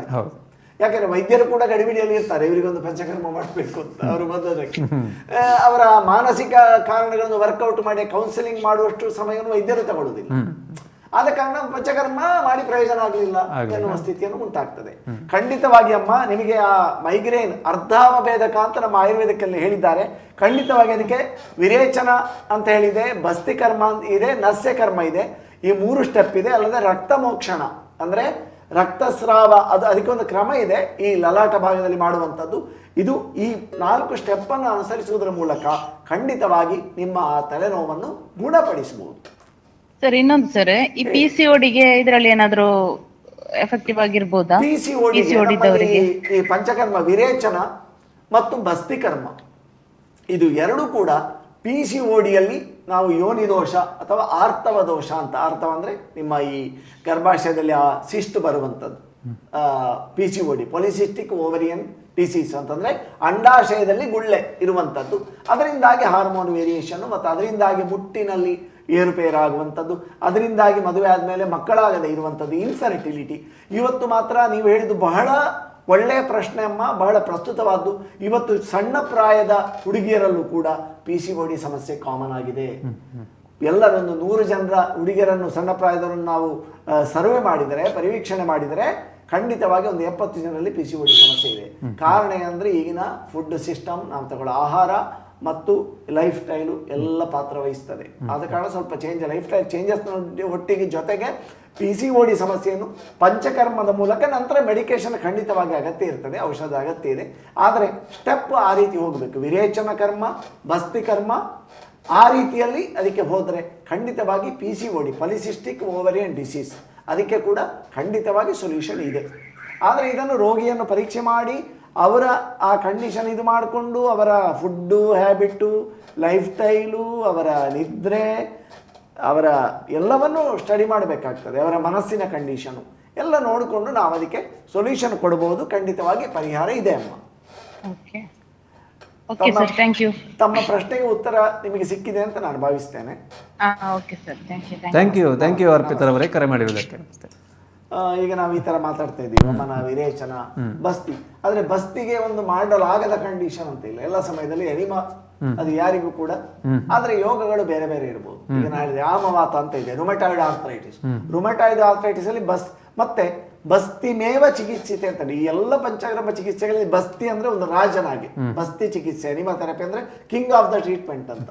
ಯಾಕೆಂತ ಕೇಳಿದ್ರೆ ಮರದ ಬೇರು, ಕರುಳನ್ನು ಮರದ ಬೇರಿಗೆ ಹೋಲಿಸ್ತಾರೆ. ಮರದ ಬೇರಿಗೆ ನೀರು ಹಾಕಿದ್ರೆ ಯಾವ ರೀತಿ ಮರದ ಗೆಲ್ಲುಗಳಿಗೆ ತಲುಪ್ತದೋ ಅದೇ ರೀತಿ ಕರುಳಿನಲ್ಲಿ ಹಾಕಿದ ಮೆಡಿಸಿನ್, ಯಾವ ಏನು ಆಯುರ್ವೇದ ಮೆಡಿಸಿನ್ ನಾವು ಕರುಳಿಗೆ ಹಾಕ್ತೇವೆ, ಎನಿಮಾ ಕೊಡ್ತೇವೆ, ಅದು ಇಡೀ ದೇಹಕ್ಕೆ ಆ ಔಷಧದ ಪೊಟೆನ್ಸಿ, ಆಕ್ಟಿವ್ ಪ್ರಿನ್ಸಿಪಲ್, ಅದರ ಶಕ್ತಿ ವ್ಯಾಪಿಸಿ ಅದು ಗುಣಪಡಿಸ್ತದೆ. ಯಾವ ರೀತಿ ಭೂಮಿಯ ನೀರನ್ನು ಸೂರ್ಯ ಆವಿ ಮಾಡ್ತಾನೆ ಅದೇ ರೀತಿ ಇಲ್ಲಿ ಔಷಧ, ಆ ಕರುಳಿಗೆ ಹಾಕಿದ ಔಷಧ, ಎನಿಮಾ ಕೊಟ್ಟ ಔಷಧ, ಅದು ಇಡೀ ಶರೀರಕ್ಕೆ ಮೇಲೆ ಆ ರೀತಿಯ ಪರಿಣಾಮ, ಕಾಯಿಲೆಯನ್ನು ಒಣಗಿಸುವ, ಗುಣಪಡಿಸುವ ಪರಿಣಾಮವನ್ನು ಉಂಟು ಮಾಡ್ತದೆ. ಬೇರೆ ಬೇರೆ ಇದೆ, ನಾನು ಹೇಳಿದಾಗೆ. ಯಾಪನ ಬಸ್ತಿ ಅಂತ ಇದೆ. ಯಾಪನ ಬಸ್ತಿ ಕೊಡುವಾಗ ದಿನನಿತ್ಯ ಕೊಡ್ತೇವೆ ನಾವು. ಆದರೆ ಅಲ್ಲಿ ನಾವು ಅನುವಾಸನ ಬಸ್ತಿ ಅಂದ್ರೆ ಔಷಧ ಸಿದ್ಧ ತೈಲವನ್ನು ಕೊಡ್ಲಿಕ್ಕಿಲ್ಲ. ಅದೇ ಯೋಗವನ್ನು ಎಲ್ಲ ದಿನ ಒಂದೇ ದಿನ ಎನಿಮಾ ಕೊಡ್ತಾ ಹೋಗುದು. ಇಲ್ಲದೆ ನಾವು ಯೋಗ ಬಸ್ತಿ ಅಂತ 8 ದಿನದ ಚಿಕಿತ್ಸೆ ಅಂದ್ರೆ ಒಂದು ದಿನ ಔಷಧ ಸಿದ್ಧ ತೈಲವನ್ನು, ಎಣ್ಣೆಯನ್ನು ಯೂಸ್ ಮಾಡ್ತೇವೆ. ಮತ್ತೊಂದು ದಿನ 4-5 ಬಗೆಯ ಮಿಶ್ರಣ ಮಾಡಿ ಅದು ಅದರಲ್ಲಿ ಮುಖ್ಯ ಭಾಗ ಕಷಾಯ ಇರ್ತದೆ, ಔಷಧದ ಕಷಾಯ. ಈ ರೀತಿ ಒಂದು ದಿನ ಅದು, ಒಂದು ದಿನ ಇದು, ಈ ರೀತಿ ನಾವು 8 ದಿನ ಮಾಡೋದಕ್ಕೆ ಯೋಗ ಬಸ್ತಿ ಅಂತ. ಬಸ್ತಿ ಚಿಕಿತ್ಸೆ ಎಲ್ಲ ಬಗೆಯ ನೋವುಗಳಿಗೆ, ಸೊಂಟ ನೋವು ಇರ್ಬೋದು, ಕುತ್ತಿಗೆ ನೋವು ಇರ್ಬೋದು, ತಲೆನೋವು ಇರ್ಬೋದು, ಆಟೋ ಇಮ್ಯೂನ್ ಡಿಸಾರ್ಡರ್ಸ್ ಅಂತ ನಾವು ಹೇಳ್ತೇವೆ, ಆಮವಾತ ಅಂತ ನಾವು ಹೇಳಿದ್ದೇವೆ, ರುಮಟಾಯ್ಡ್ ಆರ್ಥರೈಟಿಸ್ ಅಂತ ನಾವು ಇವತ್ತು ಬಹಳ ಜನ autoimmune disorder, rheumatoid arthritis ರೋಗಿಗಳಿದ್ದಾರೆ. ಇದಕ್ಕೆ ವೈತರಣ ಬಸ್ತಿ ಅಂತ ಇದೆ ಆಯುರ್ವೇದದಲ್ಲಿ, ಬಸ್ತಿ ಕರ್ಮ ಬಹಳ ಅದ್ಭುತವಾದ. ನೀವು ಒಂದು 8 ರಿಂದ 15 ದಿನ, ತುಂಬಾ ಇದ್ರೆ 30 ದಿನ ಆ ರೀತಿ ಅದು ಚಿಕಿತ್ಸೆ ಕೊಟ್ಟಾಗ ಬಹಳ ಅದ್ಭುತವಾಗಿ ಅವರ ಕೆಲವರಿಗೆ ಸ್ಟಿರಾಯ್ಡ್ ಮಾತ್ರೆಗಳನ್ನು ನಿಲ್ಲಿಸುವ ಪ್ರಯೋಜನ ಕೂಡ ಆಗಿದೆ. ಸ್ಟಿರಾಯ್ಡ್ ಮಾತ್ರೆಗಳ ಮೇಲೆ ಇರ್ತಾರೆ, ಅಥವಾ ಏನೋ ಇಮ್ಯೂನೋ ಸಪ್ರೆಸೆಂಟ್ಸ್, ಫಾಲಿಟ್ರೆಕ್ಸ್, ಇದು ಮಿಥೋಟ್ರೆಕ್ಸೇಟ್, ಈ ತರ ಎಲ್ಲ ಇರ್ತದೆ. ಸೊ ಅದನ್ನೆಲ್ಲ ಕಡಿಮೆ ಮಾಡುವ, ಡೋಸ್ ಕಡಿಮೆ ಮಾಡಿ ನಂತರ ನಿಲ್ಲಿಸುವಂತಕ್ಕೆ ಕೂಡ ಬಂದಿದೆ. ಆಟೋ ಇಮ್ಯೂನ್ ಡಿಸಾರ್ಡರ್ಸ್ ಆದ್ರೆ ಅದೇ ಕಾರಣ. ಆಟೋ ಇಮ್ಯೂನ್ ಡಿಸಾರ್ಡರ್ ಕಾರಣ ಏನು ಅಂತ ಇನ್ನೂ ವೈದ್ಯಕೀಯ ಜಗತ್ತಿಗೆ ಗೊತ್ತಿಲ್ಲ. ಯಾಕೆ ಅಲ್ಲಿ ಆ ಕೋಶಗಳ ಮೇಲೆ ನಮ್ಮ ದೇಹದ ಕೋಶ ಅಟ್ಯಾಕ್ ಮಾಡ್ತದೆ ಅಂತ ಗೊತ್ತ. ಯಾಕೆ ಆ ಪ್ರಕ್ರಿಯೆ ಶುರುವಾಗ್ತದೆ ಅಂತ ಗೊತ್ತಾದ್ರೆ ಅದಕ್ಕೆ ಸೊಲ್ಯೂಷನ್ ಆಯ್ತು. ಸೊಲ್ಯೂಷನ್ ಯಾಕೆ ಆಗ್ಲಿಲ್ಲ, ಆ ಮೂಲ ಸಂಗತಿ ಗೊತ್ತಾಗ್ಲಿಲ್ಲ. ಅಲ್ಲಿ ಮಾನಸಿಕ ಕಾರಣ ಇದೆ, ಜೀವನ ಪದ್ಧತಿಯ ಕಾರಣ ಇದೆ. ಆಮವಾತ ಅಂತ ಅದರಲ್ಲಿ ಬಸ್ತಿ ಕರ್ಮ ನಾವು ಬೇರೆ ಬೇರೆ ರೀತಿ.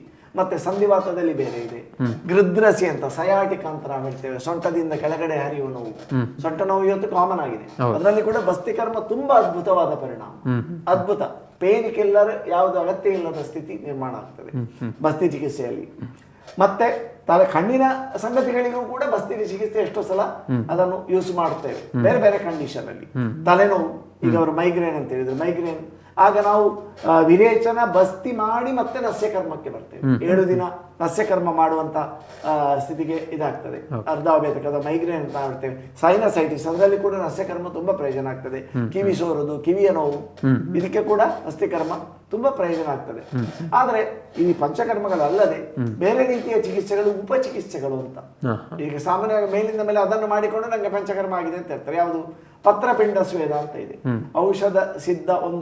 ಔಷಧದಿಂದ ಸಿದ್ಧವಾದ ಒಂದು ಬಟ್ಟೆಯ ಗಂಟನ್ನು ಅದರ ಮೂಲಕ ಆ ಭಾಗಕ್ಕೆ ಈ ಬೆನ್ನು ನೋವಿದ್ದ ಭಾಗಕ್ಕೆ ಶೇಕ ಕೊಡುದು ಪತ್ರಪಿಂಡ ಸ್ವೇದ ಅಂತ ನಾವು ಹೇಳುದು. ಪೊಡಿ ಕಿಜಿ ಅಂತ ಅದನ್ನು ಮಲಯಾಳದಲ್ಲಿ ಕರೀತಾರೆ. ಅದಕ್ಕೆ ಹೋಗಿ ಹೋಗಿ ಪಂಚಕರ್ಮ ಅಂದ್ರೆ ಕೇರಳದ್ದು ಅಂತಾಗಿದೆ, ಅದು ನಿಜವಾಗಿ ಆಯುರ್ವೇದದ್ದು. ಪಂಚಕರ್ಮ ಅಂದ್ರೆ ಅದು ಕೇರಳದ, ಇದು ಪಂಚಕರ್ಮ ಅಂದ್ರೆ ಅದು ಕೇರಳ ಅಂತ ಆಗಿದೆ. ಅದು ಬಹಳ ತಪ್ಪು ಕಲ್ಪನೆ. ಪಂಚಕರ್ಮ ಎನ್ನುವಂಥದ್ದು ಆಯುರ್ವೇದದ್ದು. ಆ ಭಾಗದಲ್ಲಿ ಅದು ಹೆಚ್ಚಾಗಿರ್ಬೋದು, ಬೇರೆ ಭಾಗಗಳಲ್ಲೂ ಇದೆ. ಆದ ಕಾರಣ ಒಂದು ಪೊಡಿಗಿಜಿ ಅಂತ ಹೇಳಿದಾಗ ಏನೋ ಒಂದಲ್ಲ, ಅದು ಆಯುರ್ವೇದದ್ದೇ. ಪತ್ರಪಿಂಡ ಸ್ವೇದವನ್ನು ಪೊಡಿಗಿಜಿ ಅಂತ ಹೇಳುದು ಅಷ್ಟೇ, ಬೇರೆ ಏನಿಲ್ಲ. ಈ ರೀತಿ ಮತ್ತೆ ಶಿರೋಧಾರ, ತಲೆಗೆ ಎಣ್ಣೆ ಧಾರೆ ಬಿಡುವಂಥದ್ದು, ಈ ನಿದ್ರೆ ಎಲ್ಲ ಬಾರದಿರುವ ಕಂಡೀಷನ್ ಅಲ್ಲಿ, ಮತ್ತೆ ತಲೆನೋವಿನ ಸಂದರ್ಭದಲ್ಲಿ ಬೇರೆ ಬೇರೆ ಕಂಡೀಷನ್ ನಾವು ಅದನ್ನು ಬಳಸ್ತೇವೆ. ಆದ್ರೆ ಅದೆಲ್ಲ ಉಪಚಿಕಿತ್ಸೆಗಳು. ಜಾನುಬಸ್ತಿ, ಕಟಿಬಸ್ತಿ ಅಂತ ಮಾಡ್ತೇವೆ. ಸೊಂಟದ ಭಾಗದಲ್ಲಿ ಒಂದು ಉದ್ದಿನ ಹಿಟ್ಟಿನ ಕಟ್ಟೆ ಕಟ್ಟಿ ಅಲ್ಲಿ ಒಳಗೆ ಔಷಧಿ, ಇದೆಲ್ಲ ಸಣ್ಣ ಸಣ್ಣ ಸಣ್ಣ ಸಣ್ಣ ಸಣ್ಣ ಉಪಚಿಕಿತ್ಸೆಗಳು. ಅದು ಪ್ರಮುಖವಾದ ಚಿಕಿತ್ಸೆಗಳಲ್ಲ. ಒಂದು ನಮ್ಮನೆ ಸಾಧಾರಣವಾಗಿ ಈಗ ಹೇಗಂದ್ರೆ ಒಂದು ಫ್ಯಾನ್ಸಿ ಟ್ರೀಟ್ಮೆಂಟ್ ನಾಗೆ ಬಳಕೆ ಆಗ್ತದೆ. ಫ್ಯಾನ್ಸಿ ಆಗಿ ಕಟಿಬಸ್ತಿ ಪೇಷಂಟ್ಗಳು ಹೇಳುದು, ನಾನು ಕಟಿಬಸ್ತಿ ಮಾಡ್ತೇನೆ, ಕಟಿಬಸ್ತಿ ಮಾಡಬಹುದಾ ಅಂದ್ರೆ ಮಾಡಬಹುದು, ಮಾಡಬಾರದು ಅಂತಲ್ಲ. ಆದ್ರೆ ಅದೆಲ್ಲದಕ್ಕಿಂತ ಪ್ರಭಾವಶಾಲಿಯಾದ ಬಸ್ತಿ ಚಿಕಿತ್ಸೆ ಇದೆ ಅಂತ. ಅದ್ಭುತವಾದ ಬಸ್ತಿ ಚಿಕಿತ್ಸೆ ಇದೆ. ಕಟಿಬಸ್ತಿ ಅಥವಾ ಈ ಜಾನುಬಸ್ತಿ, ಪತ್ರಪಿಂಡ ಸ್ವೇದ, ನವರ ಕಿಜಿ, ಷಷ್ಟಿಗೆ ಶಾಲಿ ಪಿಂಡ ಸ್ವೇದ, ಇದು ಎಲ್ಲ ಕೂಡ ಸಣ್ಣ ಸಣ್ಣ ಸಣ್ಣ ಸಣ್ಣ ಸಣ್ಣ ಉಪಚಿಕಿತ್ಸೆ, ತುಣುಕು ಚಿಕಿತ್ಸೆಗಳು. ಪ್ರಧಾನ ಚಿಕಿತ್ಸೆ ಈ 5. ನಿಜವಾದ ರಿಸಲ್ಟ್ ಸಿಗಬೇಕಿದ್ರೆ ಈ ಉಪಚಿಕಿತ್ಸೆಗಳಿಗಿಂತಲೇ ಬರೀ ಪತ್ರಪಿಂಡ ಸ್ವೇದ ಮಾಡಿದ್ರಿಂದ ಏನೂ ಆಗುದಿಲ್ಲ. ಆದ್ರೆ ಒಂದು ಫ್ಯಾನ್ಸಿ ಆಗಿದೆ, ಅದರ ಚಿತ್ರ ನೋಡಿ ಪತ್ರಪಿಂಡ ಸ್ವೇದ, ಅದು ಮಾಡಿಸಿದ್ದೇನೆ, ಪಂಚಕರ್ಮ ಮಾಡಿಸಿದ್ದೇನೆ ಅಂತ, ಅದನ್ನು ಮಾಡಿಸಿದ್ರೆ ಪಂಚಕರ್ಮ ಮಾಡಿಸಿದ್ದೇನೆ ಅಂತ ಆ ಒಂದು ಥಿಂಕಿಂಗ್ ಅಲ್ಲಿ ಇರ್ತಾರೆ. ಅದು ಏನೂ ಅಲ್ಲ ಅಂತ ರಿಸಲ್ಟ್ ಇಲ್ಲ ಅಂತ ತಾತ್ಪರ್ಯ ಅಲ್ಲ, ಅಪಾರ್ಥ ಮಾಡಿಕೊಡ್ಬಾರ್ದು. ಅದು ಒಂದು ಸಣ್ಣ ಚಿಕಿತ್ಸೆ, ಒಂದು ಉಪಶಮನ ಒಂದು ರೀತಿ ಸಿಗ್ತದೆ. ಆದ್ರೆ ಕ್ಯೂರ್ ಅಂತ ಸಿಗ್ಬೇಕಾದ್ರೆ ನಾವು ಬಸ್ತಿಗೆ ಹೋಗ್ಬೇಕಷ್ಟೇ. ಇದು ನನ್ನ ಈ ಒಂದು 20 ವರ್ಷಗಳ ಅನುಭವ. ಡಾಕ್ಟರ್, ಈಗಾಗಲೇ ನಾವು ಹೇಳ್ತೇವೆ ಕಾಯಿಲೆ ಇದ್ದವರು ಒಂದೊಂದು ಆಯಾಯ ವಿಧಾನಗಳನ್ನು ಬಳಸಿಕೊಳ್ಬಹುದು ಅಂತ. ಈಗ ಕಾಯಿಲೆ ಇಲ್ಲದವರು ಕೂಡ ಇದನ್ನು ಮುಂಜಾಗ್ರತವಾಗಿ ಇದನ್ನು ಈ ಪಂಚಕರ್ಮ ಚಿಕಿತ್ಸೆಯನ್ನು ಮಾಡಬಹುದಾ ಮತ್ತು ಯಾವ ರೀತಿಯಾಗಿ ಮಾಡಬಹುದು? ಮಾಡೋದು ಖಂಡಿತವಾಗಿ. ಕಾಯಿಲೆ ಇಲ್ಲದವರು ಕೂಡ ವೆಲ್ನೆಸ್ಸಿಗೆ ಅಂತ, ಈಗ ದೋಷಗಳ ನಿರ್ಹರಣೆ, ಕಾಯಿಲೆ ಬರಬೇಕು ಅಂತ ಹೇಳಿಲ್ಲ. ಬಹುಶಃ ಇನ್ನೊಂದು ಅರ್ಥದಲ್ಲಿ ಹೇಳಿದ್ರೆ ಕಾಯಿಲೆ ಬರ್ಲಿಕ್ಕೆ ಅಂತ ನಾವು ಕಾಯಬಾರದು. ಈಗ ಪರಿಸ್ಥಿತಿ ಏನಾಗಿದೆ ಅಂತಂದ್ರೆ ಜನರಲ್ಲಿ ವೈದ್ಯರ ಹತ್ರ ಕಾಯಿಲೆ ಬರಬೇಕು ಮತ್ತು ಬಂದದ್ದು ಜೋರಾಗಬೇಕು. ಅದು ಕೂಡ ಆಯುರ್ವೇದ ಡಾಕ್ಟರ್ ಹತ್ರ ಬರಬೇಕಿದ್ರೆ ಅದು ಮಂಗಳೂರಿಂದ ಯಾರೋ ಒಬ್ರು ದೊಡ್ಡ ಡಾಕ್ಟ್ರು ಇದು ಇನ್ನಾಗುವುದಿಲ್ಲ, ಇನ್ನು ಮನೆಗೆ ಕೊಂಡೋಗಿ ಅಂತ ಹೇಳಿದ ನಂತರ ಆಯುರ್ವೇದದಲ್ಲಿ ಇನ್ನು ಕೊನೆಗೊಂದು ಆಯುರ್ವೇದದಲ್ಲಿ ಪರಿಸ್ಥಿತಿ ಇದು ಅಪೇಕ್ಷಣೀಯ ಅಲ್ಲ. ಇದು ಏನಾಗಬೇಕು ಅಂತ ಹೇಳಿದ್ರೆ ಆಯುರ್ವೇದ ಡಾಕ್ಟರ್ ಹತ್ರ ಒಬ್ಬ ವ್ಯಕ್ತಿ ಹೇಗೆ ರೀಚ್ ಆಗುವ ಸ್ಥಿತಿ ಬರಬೇಕು ಅಂತ ಹೇಳಿದ್ರೆ ಆಗ ನಾವು ಮುಂದೆ ಬರುವಂತ ಕಾಯಿಲೆಗಳನ್ನು ತಡೆಗಟ್ಟಬಹುದು. ಬಂದು ನನಗೆ ಏನಾದ್ರೂ ಮಾಡ್ಲಿಕ್ಕೆ ಆಗ್ತದ, ಬಾರದ ಹಾಗೆ ಏನಾದ್ರೂ ಮಾಡ್ಲಿಕ್ಕೆ ಆಗ್ತದ ಅಂತ ಆಯುರ್ವೇದ ವೈದ್ಯರ ಹತ್ರ ಕೇಳಬೇಕು. ನನ್ನ ಕುಟುಂಬದಲ್ಲಿ ಎಲ್ಲರಿಗೂ ಶುಗರ್ ಇದೆ, BP ಇದೆ, ನಮ್ಮ ತಂದೆ ತಾಯಿಗಳಿಗೆ ಶುಗರ್ ಇತ್ತು, ನನಗೂ ಬರುವ ಸಾಧ್ಯತೆ ಇರ್ಲಿಕ್ಕೋ ಏನೋ ಇರಬೇಕು ಅಂತಲ್ಲ, ಅದನ್ನು ಡಯಾಬಿಟಿಸ್ ಸಕ್ಕರೆ ಕಾಯಿಲೆ ಬಾರದ ಹಾಗೆ ಏನಾದ್ರೂ ಪಂಚಕರ್ಮದಲ್ಲಿ ಈ ವಿಧಾನದಲ್ಲಿ ಮಾಡಬಹುದು ಎನ್ನುವ ರೀತಿಯಲ್ಲಿ ಬಂದಾಗ ಆಗ ನಾವು ಪಂಚಕರ್ಮ ಫಾರ್ ವೆಲ್ನೆಸ್ ಎನ್ನುವ ಕಾನ್ಸೆಪ್ಟ್, ಅಂದ್ರೆ ಒಂದು ಚಿಕಿತ್ಸೆ ಅದು ಒಂದು ಬಾರದ ಹಾಗೆ ತಡೆಗಟ್ಟುತ್ತದೆ, ಇನ್ನೊಂದು ಬಂದ ಕಾಯಿಲೆಯನ್ನು ಗುಣಪಡಿಸ್ತದೆ. ಇಲ್ಲಿ ಪಂಚಕರ್ಮದ ಉದ್ದೇಶ ಬಾರದ ಹಾಗೆ ಮಾಡುವುದು, ತಡೆಗಟ್ಟುವಂತದ್ದಕ್ಕೂ ಕೂಡ ಆಯುರ್ವೇದದಲ್ಲಿ ಸ್ಪಷ್ಟ ಹೇಳಿದ್ದಾರೆ. ಈಗ ನಸ್ಯಕರ್ಮ ಮಾಡಿದ್ರೆ ನಸ್ಯಕರ್ಮ ಮಾಡಿದೆವು, ಕಾಯಿಲೆ ಬರಬೇಕು ಅಂತ ಇಲ್ಲ. ನಸ್ಯವನ್ನು ಮಾಡಿದರೆ ಅದರಲ್ಲಿ ಪ್ರತಿಮರ್ಶ ನಸ್ಯ, ಮರ್ಶ ನಸ್ಯ ಅಂತ ಬೇರೆ ಬೇರೆ ಇದೆ. ಮಾಡಿದರೆ ಬೇಗನೆ ಮುಖದಲ್ಲಿ ನೆರಿಗೆಗಳು ಬೀಳುವುದಿಲ್ಲ, ತಲೆಯ ಕುತ್ತಿಗೆ ಮೇಲಿನ ಭಾಗದ ಕಾಯಿಲೆಗಳು ಬರುವುದಿಲ್ಲ ಅಂತ ಇದೆ. ಅಂದ್ರೆ ಬೇಗನೆ ತಲೆಗೂದಲು ನಡೆಯುವುದಿಲ್ಲ, ತಲೆಗೂದಲು ಉದುರುವುದಿಲ್ಲ, ಕಣ್ಣಿನ ದೃಷ್ಟಿ ಚೆನ್ನಾಗಿರ್ತದೆ. ಕಾಯಿಲೆ ಬಾರದವರು ಸರಿ ಇದ್ದವರು ಮಾಡಿದ್ರೆ ಬಾರದ ಹಾಗೆ ಆಗ್ತದೆ, ಅದು ಬೇರೆ ಪ್ರಯೋಜನಗಳನ್ನು ಉಂಟು ಮಾಡ್ತದೆ ಅಂತ ಇದೆ. ಆದ ಕಾರಣ ಆ ತೊಂದರೆಗಳು ಆಗದ ಹಾಗೆ ಮಾಡುವಂಥದ್ದು.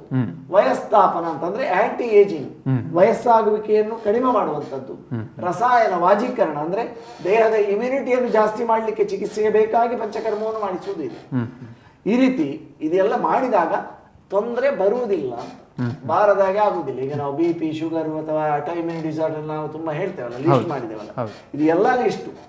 ಪ್ರತಿಯೊಬ್ಬರಿಗೆ ಏನಾದ್ರೂ ಒಂದು ಹೇಳಿಕೆ ಇರ್ತದೆ. ನನಗೆ ತಲೆನೋವಿದೆ, ನನಗೆ ಬೆನ್ನು ನೋವಿದೆ, ನನಗೆ ಅಥವಾ ಎಲ್ಲರಿಗೂ ಒಂದು ಸಮಸ್ಯೆ ಅಂದ್ರೆ ಹೊಟ್ಟೆ ಸರಿ ಇಲ್ಲ, ನನಗೆ ಒಂದು ಎಸಿಡಿಟಿ, ಯಾವ ಮದ್ದು ಮಾಡಿದ್ರು ಕಡಿಮೆ ಆಗುದಿಲ್ಲ.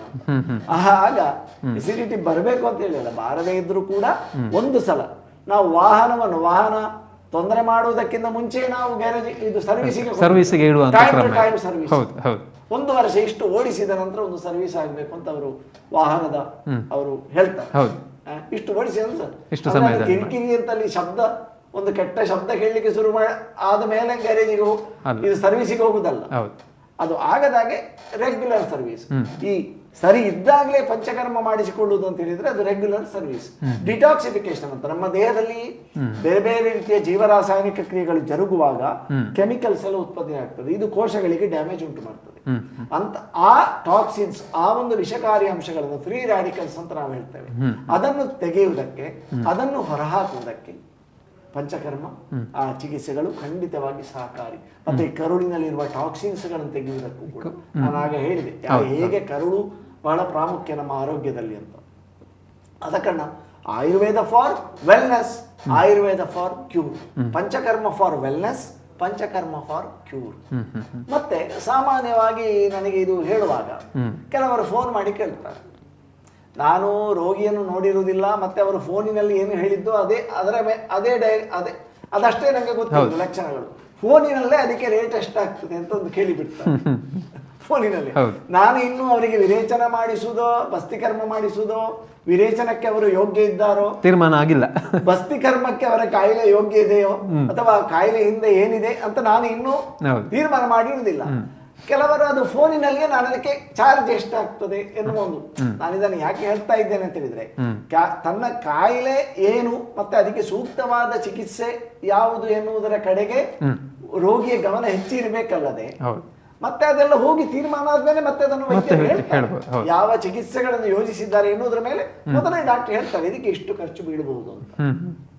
ನಾವು ಸೀರಿಯಸ್ ಆದಾಗ ಡಾಕ್ಟರ್ ಹತ್ರ ಹೋಗಿ ಹೇಳ್ತೇವೆ ಎಷ್ಟು ಖರ್ಚಾದ್ರೂ ತೊಂದರೆ ಇಲ್ಲ, ಲಕ್ಷ ಖರ್ಚಾದ್ರೂ ತೊಂದರೆ ಇಲ್ಲ, ಕೋಟಿ ಖರ್ಚಾದ್ರೂ ತೊಂದರೆ ಇಲ್ಲ, ಜೀವ ಒಂದು ಹಾಗೆ ಅಲ್ಲ.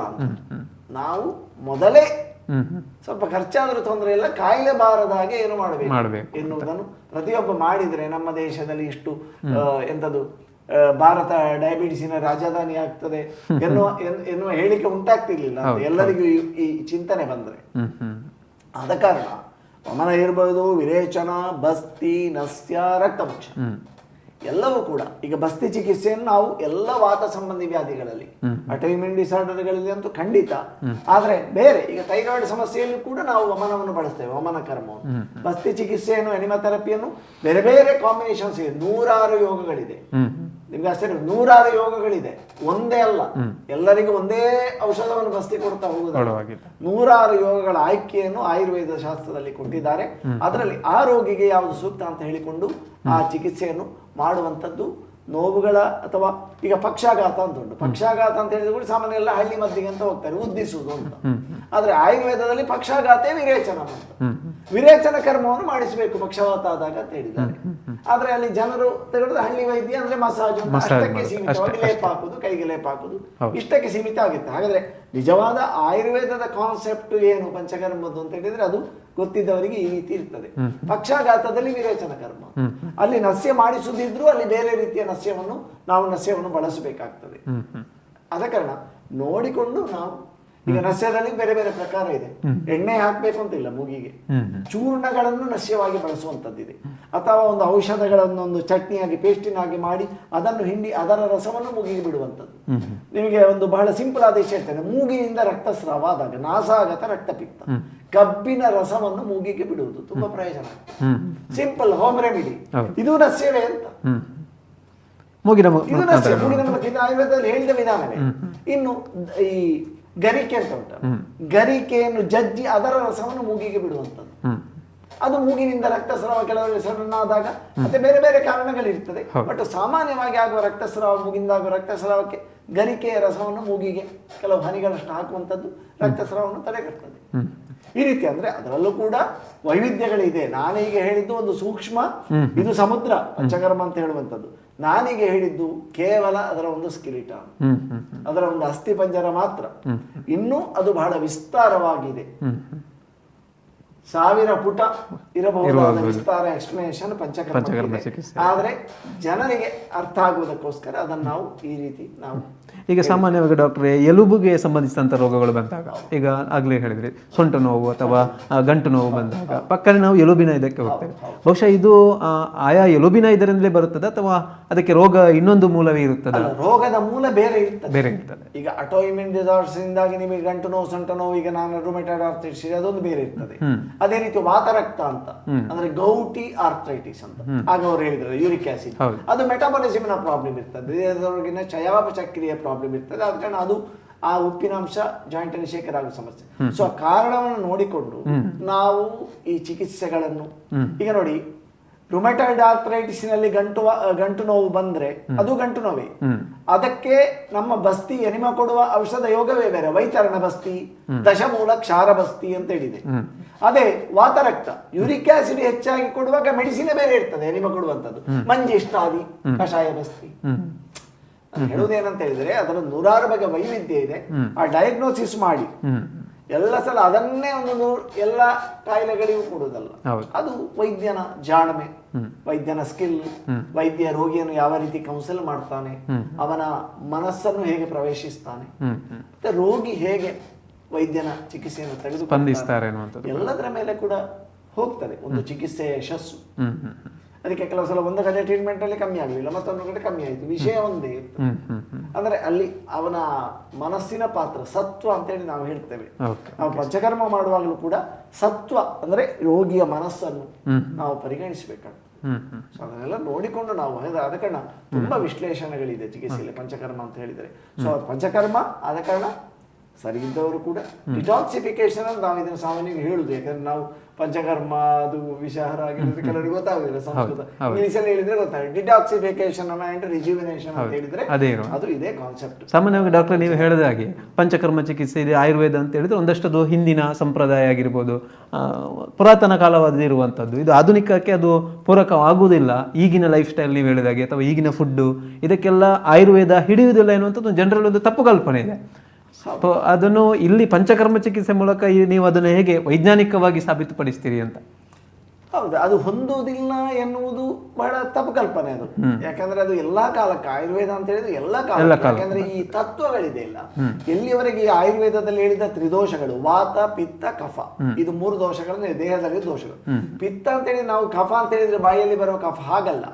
ಈ ಪಂಚಮಹಾಭೂತಗಳ ಕಾನ್ಸೆಪ್ಟ್ ನಮ್ಮ ದೇಹ ಹೇಗಾಗಿದೆ ಅಂತ ಹೇಳಿದ್ರೆ ಪಂಚಮಹಾಭೂತಗಳು ಅದನ್ನು ಆಟ ಆಡಿಸ್ತದೆ ಅಂತ ದೇಹವನ್ನು. ಇಲ್ಲಿ ಏನು ವಾತದೋಷ ಅಂತ ಹೇಳಿದ್ರೆ ವಾಯು ಮಹಾಭೂತ ಮತ್ತು ಆಕಾಶ ಮಹಾಭೂತ 2 ಸೇರಿ ವಾತದೋಷ, ಅದೊಂದು ಕಾನ್ಸೆಪ್ಟ್. ಪ್ರಪಂಚದಲ್ಲಿರುವ ಗಾಳಿ ಅಂಶದ ಅಂದ್ರೆ ಚಲನೆಗೆ ಕಾರಣವಾದ ಅಂಶದ ಒಂದು ತತ್ವ ಎಂಟಿಟಿ ಬಾಡಿಯಲ್ಲಿದೆ. ಗತಿ, ಚಲನೆ, ಅದು ಆ ವಾತದ ಅಂಶದಿಂದ ಆಗ್ತದೆ, ವಾಯು ಮತ್ತು ಆಕಾಶ ಮಹಾಭೂತ. ಪಿತ್ತ ಅಂದ್ರೆ ಅಗ್ನಿ ಮಹಾಭೂತ, ಬಿಸಿ, ಟೆಂಪರೇಚರ್, ಉಷ್ಣ, ತೀಕ್ಷ್ಣ, ಆ ತರ ಎಲ್ಲ ಇರುವಂತದ್ದು ಅದು ಅಗ್ನಿ ಮಹಾಭೂತ ಮತ್ತು ಜಲ ಮಹಾಭೂತ. ಇದು 2 ಸೇರಿಕೊಂಡು ಪಿತ್ತ ದೋಷ. ಅದು ಕಾನ್ಸೆಪ್ಟ್, ಒಂದು ತತ್ವ. ಅದು ಕಣ್ಣಿಗೆ ಕಾಣುವಂತದಲ್ಲ, ಅದು ಫಿನಾಮಿನಲ್, ಅದು ಅಮೂರ್ತ. ಮತ್ತೆ ಇದು ಕಫ. ಕಫ ಅಂತ ಹೇಳಿದ್ರೆ ಪೃಥ್ವಿ ಮಹಾಭೂತ ಮತ್ತು ಜಲ ಮಹಾಭೂತ. ಪೃಥ್ವಿ ಭೂಮಿಯ ಅಂಶ ಮತ್ತು ನೀರಿನ ಅಂಶ 2 ಸೇರಿ ಕಫ ಅಂತ. ಇದು ಕಾನ್ಸೆಪ್ಟ್ ಅಂತ. ಇಡೀ ಜಗತ್ತಿನಲ್ಲಿ ಗಾಳಿ, ಸೂರ್ಯ ಮತ್ತು ಚಂದ್ರ, ಈ ಗಾಳಿಯನ್ನು ವಾತದೋಷ ಪ್ರತಿನಿಧಿಸುತ್ತದೆ, ಮತ್ತೆ ಪಿತ್ತವನ್ನು ಸೂರ್ಯ ಪ್ರತಿನಿಧಿಸ್ತಾನೆ, ಮತ್ತು ಕಫವನ್ನು ಚಂದ್ರ ಪ್ರತಿನಿಧಿಸ್ತಾನೆ. ತಂಪು, ಶೀತ ಇದೆಲ್ಲ ಅದರ ಗುಣಗಳು ಕಫದ್ದು. ಜಿಗುಟು, ಶರೀರದಲ್ಲಿರುವ ಕೋಶಗಳನ್ನೆಲ್ಲ ಒಂದಕ್ಕೊಂದು ಹೆಣೆಯುವಂಥದ್ದು, ಜೋಡಿಸುವಂಥದ್ದು ಕಫದೋಷದ ಕೆಲಸ. ಅಂದ್ರೆ ಕಫದೋಷ ಬರೀ ಇಲ್ಲಿ ಗಂಟ್ಲಲ್ಲಿ ಇರುವುದಲ್ಲ, ಅದು ಇಡೀ ಶರೀರದಲ್ಲಿ ಇದೆ. ಅದು ಇಲ್ಲದಿದ್ರೆ ನಾವು ಜೀವನ ಮಾಡ್ಲಿಕ್ಕೆ ಸಾಧ್ಯ. ಆದ್ರೆ ಈ ದೋಷಗಳಲ್ಲಿ ಏರುಪೇರು, ಅದು ವಿಪರೀತ ಒಂದು ವಿಕೋಪಕ್ಕೆ ಹೋದಾಗ ಹೋಗಬಾರದು. ಹೋಗುದು ಯಾಕೆಂದ್ರೆ ನಮ್ಮ ಆಹಾರ, ಮನಸ್ಸು, ನಮ್ಮ ಜೀವನ ಶೈಲಿ. ಆಹಾರ ಮತ್ತು ವಿಹಾರ ಅಂತ ಆಯುರ್ವೇದದಲ್ಲಿ ಹೇಳಿದ್ದಾರೆ. ಸೊ ಅದು ಎಲ್ಲಿಯಾದ್ರೂ ಸ್ವಲ್ಪ ಹಾಗೆ ಏರುಪೇರಿಗೆ ಹೋದಾಗ ಅಥವಾ ಹೋಗದೇ ಇದ್ದಾಗಲೂ ನಾವು ಪಂಚಕರ್ಮವನ್ನು ಅಡಾಪ್ಟ್ ಮಾಡಿಕೊಳ್ಬಹುದು. ಡಿಟಾಕ್ಸಿಫಿಕೇಶನ್ಗೆ ಅಂತೇಳಿ ಮಾಡಿ ಎಷ್ಟೋ ಸಲ ಈಗ ಒಬ್ಬರು ಕೆಲವು ಪೇಷಂಟ್ಗಳು ನಾನು ಮಾಡಿದ್ದೇನೆ, ಅವರು ಬಂದು ಅವರೇ ಕೇಳಿಕೊಂಡದ್ದು ಡಯಾಬಿಟಿಸ್ ಬಾರದಾಗೆ ಏನು ಮಾಡಬೇಕು, ಅವರ ಕುಟುಂಬದಲ್ಲಿ ಬಹಳಷ್ಟು ಜನರಿಗಿದೆ, ಹಿರಿಯರಿಗಿದೆ. ಸೊ ಮಾಡಿ ಕೆಲವು ವರ್ಷದಿಂದ ಮಾಡಿಸಿಕೊಳ್ತಾ ಇದ್ದಾರೆ, ಅವರು ಮಧ್ಯ ವಯಸ್ಸು ದಾಟಿದೆ, ಇನ್ನು ಕೂಡ ಅವರಿಗೆ ಡಯಾಬಿಟಿಸ್ ಬರಲಿಲ್ಲ. ಇದು ಪಂಚಕರ್ಮದ ಒಂದು ಹೆಮ್ಮೆ ಅಲ್ಲ? ಹೌದು, ಅದರಿಂದ ಪ್ರಯೋಜನ ಪಡ್ಕೊಂಡಿದ್ದಾರೆ. ಅನುಪಸ್ಥಿತಿ ರೋಗ ಬಾರದ ಹಾಗೆ ಮಾಡುವುದು ಜನರಿಂದ ಜಾಸ್ತಿ ಗುರುತಿಸಲ್ಪಡುವುದಿಲ್ಲ ಅಂತ. ಬಂದ ಮೇಲೆ ಸೀರಿಯಸ್ ಆದಾಗ ಡಾಕ್ಟರ್ ಒಂದು ಇಂಜೆಕ್ಷನ್ ಕೊಟ್ಟು ಗುಣ ಮಾಡಿದ್ರೆ ದೇವರಾಗಿ ಕಾಣ್ತಾರೆ. ಒಂದು ಕಾಯಿಲೆಯನ್ನು ಬಾರದ ಹಾಗೆ ಒಂದಷ್ಟು ವಿಧಾನಗಳ ಮೂಲಕ ಮಾಡಿದ್ರೆ ಆಗ ಡಾಕ್ಟರ್ ತುಂಬಾ ದೇವರ ಹಾಗೆ ಕಾಣುದಿಲ್ಲ, ಅಲ್ಲಿ ಕಂಡ ಹಾಗೆ ಕಾಣುದಿಲ್ಲ ಅಂತ ಹೋಲಿಸಿದ್ರೆ. ಕಾಣುದಿಲ್ಲ ಅಂತ ಇದರ ಬಗ್ಗೆ ಒಂದು ಗೌರವ ಭಾವನೆ ಇರ್ತದೆ, ಆದ್ರೆ ವ್ಯತ್ಯಾಸ ಇರ್ತದೆ. ಬಾರದ ಹಾಗೆ ಮಾಡಿದವನಿಗೆ ಹೆಚ್ಚು ಕ್ರೆಡಿಟ್ ಸಿಕ್ಕುವುದಿಲ್ಲ. ನಿಜವಾಗ್ಲೂ ಬೇಕಾದ ಇಂಜೆಕ್ಷನ್ 40,000 ಇಂಜೆಕ್ಷನ್ ಕೊಟ್ಟು ಅವರನ್ನು ಬದುಕಿಸಿದ್ದು, ಅದು ಕ್ರೆಡಿಟ್ ಸಿಗ್ತದೆ. ಆದ್ರೆ ಸಕ್ಕರೆ BP ಬಾರದ ಹಾಗೆ ಒಬ್ಬ ಆಯುರ್ವೇದ ವೈದ್ಯ ಮಾಡಿದ ಅಂತ ಹೇಳಿದ್ರೆ ಅದಕ್ಕೆ ನಾವು ಎಷ್ಟು ಕ್ರೆಡಿಟ್ ಕೊಡ್ತೇವೆ? ಸಾಮಾನ್ಯವಾಗಿ ಇರುವುದು ಸಮಾಜದಲ್ಲಿ ಒಂದು ಧೋರಣೆ. ಆದ್ರೆ ಈ ಧೋರಣೆಯನ್ನು ಸ್ವಲ್ಪ ಬದಲಾವಣೆ ಮಾಡಿಕೊಂಡ್ರೆ ಖಂಡಿತವಾಗಿ ಒಂದು ಉತ್ತಮವಾದ ಸ್ವಸ್ಥ ಜೀವನವನ್ನು, ಸ್ವಸ್ಥ ಸಮಾಜ, ಸ್ವಸ್ಥ ಭಾರತವನ್ನು ನಾವು ಕಾಣಬಹುದು. ಖಂಡಿತ ನಮ್ಮದೇ ಪದ್ಧತಿ, ನಮ್ಮದೇ ಸಿಸ್ಟಮ್, ನಾವು ಅದರ ಕಡೆಗೆ ಗಮನ ಹರಿಸಲಿಲ್ಲ. ಇಷ್ಟೊತ್ತು ಕಾರ್ಯಕ್ರಮದಲ್ಲಿ ಅನೇಕ ಮಾಹಿತಿಗಳನ್ನು ಕೊಟ್ಟಿರ್ತೀರಾ. ನಮ್ಮ ವೀಕ್ಷಕರಿಗೆ ಕೊನೆಯದಾಗಿ ನೀವು ಪಂಚಕರ್ಮ ಚಿಕಿತ್ಸೆ ಬಗ್ಗೆ ಅಷ್ಟೇ, ಪಂಚಕರ್ಮ ಫಾರ್ ವೆಲ್ನೆಸ್ ಅಂದ್ರೆ ಆಯುರ್ವೇದದ ಪಂಚಕರ್ಮ ಈ ಒಂದು ಸಿಸ್ಟಮ್ ಅನ್ನು ಕೇವಲ ಕಾಯಿಲೆ ಬರಲಿಕ್ಕೆ ಅಥವಾ ಕಾಯಿಲೆ ಉಲ್ಬಣಗೊಳ್ಳಿಕ್ಕೆ ಕಾಯಬೇಕಾಗಿಲ್ಲ, ಅಥವಾ ಎಲೋಪತಿ ಎಲ್ಲ ಮುಗಿದ ನಂತರ ನಾವು ಆಯುರ್ವೇದ ಪಂಚಕರ್ಮ ಚಿಕಿತ್ಸೆಗೆ ಅಂತ ಬರುವುದಂತಲ್ಲ. ಆರಂಭದಲ್ಲೇ ಆಯುರ್ವೇದ ತಜ್ಞರನ್ನು ಸಂಪರ್ಕಿಸಿ ನೀವು ಈ ಪಂಚಕರ್ಮ ಚಿಕಿತ್ಸೆಯನ್ನು ಅದಕ್ಕೆ ಒಳಗಾಗಿ ಕಾಯಿಲೆಯಿಂದ ಯಾವುದೇ ಅಡ್ಡ ಪರಿಣಾಮಗಳಿಗೆ ಒಳಗಾಗದೆ ಕಾಯಿಲೆಯಿಂದ ಮುಕ್ತಿ ಹೊಂದಬಹುದು. ಇದು ನಾನು ಹೇಳುವ ಸಂದೇಶ. ಓಕೆ. ಮತ್ತೆ ಇನ್ನೊಂದೇನೆಂದ್ರೆ ಕೇವಲ ಎಣ್ಣೆ ಮಸಾಜ್ ಮಾಡಿದ್ದನ್ನೇ ಪಂಚಕರ್ಮ ಅಂತ ಹೇಳಿಕೊಂಡು ಹೇಳಬೇಕು, ತಪ್ಪು ಕಲ್ಪನೆ ಬೇಡ. ಹೌದು, ಇಷ್ಟು ಹೊತ್ತು ಸಾಮಾನ್ಯವಾಗಿ ಪಂಚಕರ್ಮ ಚಿಕಿತ್ಸೆ ಅಂದರೆ ಏನು, ಇದರ ಮಹತ್ವ ಏನು ಮತ್ತು ಇದರ ವೈಜ್ಞಾನಿಕತೆ, ಇದನ್ನು ಯಾಕೆ ಪಡ್ಕೊಳ್ಬೋದು, ಯಾವೆಲ್ಲ ರೋಗಗಳಿಗೆ ಇದನ್ನು ಮಾಡಿಸಿಕೊಳ್ಬೋದು ಎನ್ನುವುದರ ಬಗ್ಗೆ ಸಹ ಒಂದು ರೀತಿಯ ವಿವರಣಾತ್ಮಕವಾದಂಥ ವಿವರಣೆಯನ್ನು ಡಾಕ್ಟ್ರು ನಮ್ಮ ವೀಕ್ಷಕರಿಗೆ ಕೊಟ್ಟಿದ್ದಾರೆ. ಧನ್ಯವಾದಗಳು ಡಾಕ್ಟ್ರೇ. ಮತ್ತೊಮ್ಮೆ ಮುಂದಿನ ಸಂಚಿಕೆಯಲ್ಲಿ ಸಿಗೋಣ. ಅಲ್ಲಿವರೆಗೆ ನಮಸ್ಕಾರ. ಇದು ಹೆಲ್ತ್ ಟಾಕ್ ಆಯುರ್ಪ್ರಸಾದಿನಿ ವಿಶೇಷ ನೇರ ಪ್ರಸಾರ ಕಾರ್ಯಕ್ರಮ. ಇಷ್ಟು ಹೊತ್ತು ಪಂಚಕರ್ಮ ಚಿಕಿತ್ಸೆ, ಆಯುರ್ವೇದದಲ್ಲಿ ಪಂಚಕರ್ಮ ಚಿಕಿತ್ಸೆ, ಅದರ ಮಹತ್ವ ಮತ್ತು ವೈಜ್ಞಾನಿಕತೆ, ಇದಕ್ಕಿರುವಂಥ ವಿಶೇಷತೆ ಮತ್ತು ಯಾವೆಲ್ಲ ರೋಗಗಳಿಗೆ ಇದನ್ನೆಲ್ಲ ಬಳಸಿಕೊಳ್ಬೋದು ಎನ್ನುವುದರ ಬಗ್ಗೆ ಮಾಹಿತಿಯನ್ನು ನೀಡಿದಂತಹ ಡಾಕ್ಟರ್ ರಾಘವೇಂದ್ರ ಪ್ರಸಾದ್ ಬಂಗಾರಡ್ಕ ಇವರ ಜೊತೆಗೆ ನಾವು ನೇರ ಪ್ರಸಾರದಲ್ಲಿ ಇರುವಂಥದ್ದು. ಅದ್ರ ಜೊತೆಗೆ ನಮಗೆ ವೀಕ್ಷಕರು ಕರೆಯನ್ನು ಕೂಡ ಮಾಡಿದ್ದೀರಾ, ಅವರಿಗೆ ಕೂಡ ಡಾಕ್ಟರ್ ಅವರು ಮಾಹಿತಿಯನ್ನು ಕೊಟ್ಟಿದ್ದೀರಾ. ಮತ್ತೊಮ್ಮೆ ಮುಂದಿನ ಸಂಚಿಕೆಯಲ್ಲಿ ಸಿಗೋಣ. ಅಲ್ಲಿವರೆಗೂ ಕೂಡ ನಮ್ಮ ಹೆಲ್ತ್ ಟಾಕ್ನ ವಿಶೇಷ ಅತಿಥಿ ಡಾಕ್ಟರ್ ರಾಘವೇಂದ್ರ ಪ್ರಸಾದ್ ಬಂಗಾರಡ್ಕ ಇವರ ಒಂದು ನಿಕೇತನ ಆಯುರ್ಪ್ರಸಾದಿನಿ ಆಸ್ಪತ್ರೆಯ ಒಂದು ನರಿಮೊಗ್ಗರಿನಲ್ಲಿ ಕಾರ್ಯಾಚರಿಸ್ತಾ ಇದೆ. ತಮಗೆ ಯಾವುದೇ ರೀತಿಯಾದಂತಹ ವೀಕ್ಷಕರಿಗೆ ಮಾಹಿತಿ ಆಗಿರ್ಬೋದು ಅಥವಾ ಸಲಹೆಗಳಾಗಿರ್ಬೋದು ಬೇಕಿದ್ದರೆ ಡಾಕ್ಟರ್ ಅವರನ್ನು ಸಂಪರ್ಕಿಸ್ಬೋದು ಆ ನರಿಮೊಗ್ಗರಿನಲ್ಲಿರುವಂಥವರ ಆಸ್ಪತ್ರೆಯಲ್ಲಿ. ಸೊ ಅದರ ಬಗ್ಗಿನ ಮುಂದಿನ ಮಾಹಿತಿಯನ್ನು ಕೂಡ ನಮ್ಮ ಸ್ಕ್ರೀನಲ್ಲಿ ತಾವು ಗಮನಿಸ್ಬೋದು. ಮತ್ತೆ ಮುಂದಿನ ಸಂಚಿಕೆಯಲ್ಲಿ ಸಿಗೋಣ. ನಮಸ್ಕಾರ.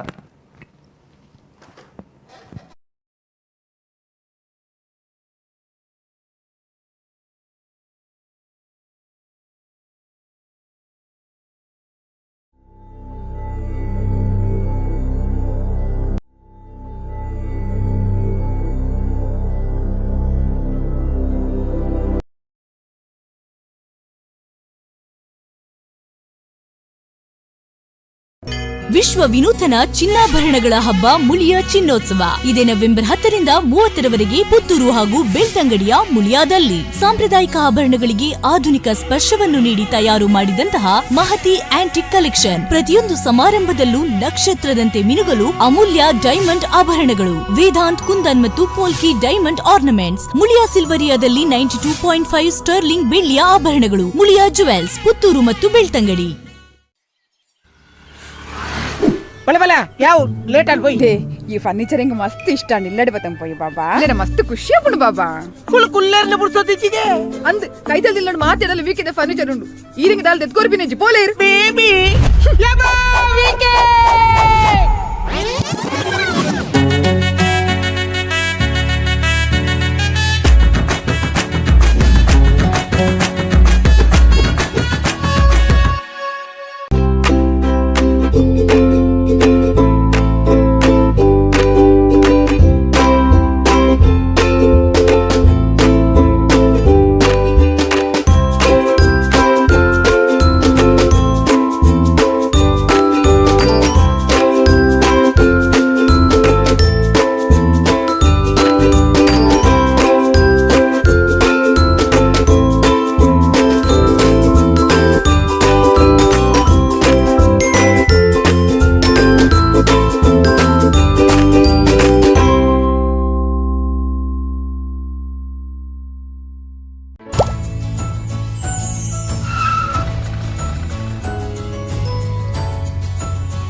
ವಿಶ್ವ ವಿನೂತನ ಚಿನ್ನಾಭರಣಗಳ ಹಬ್ಬ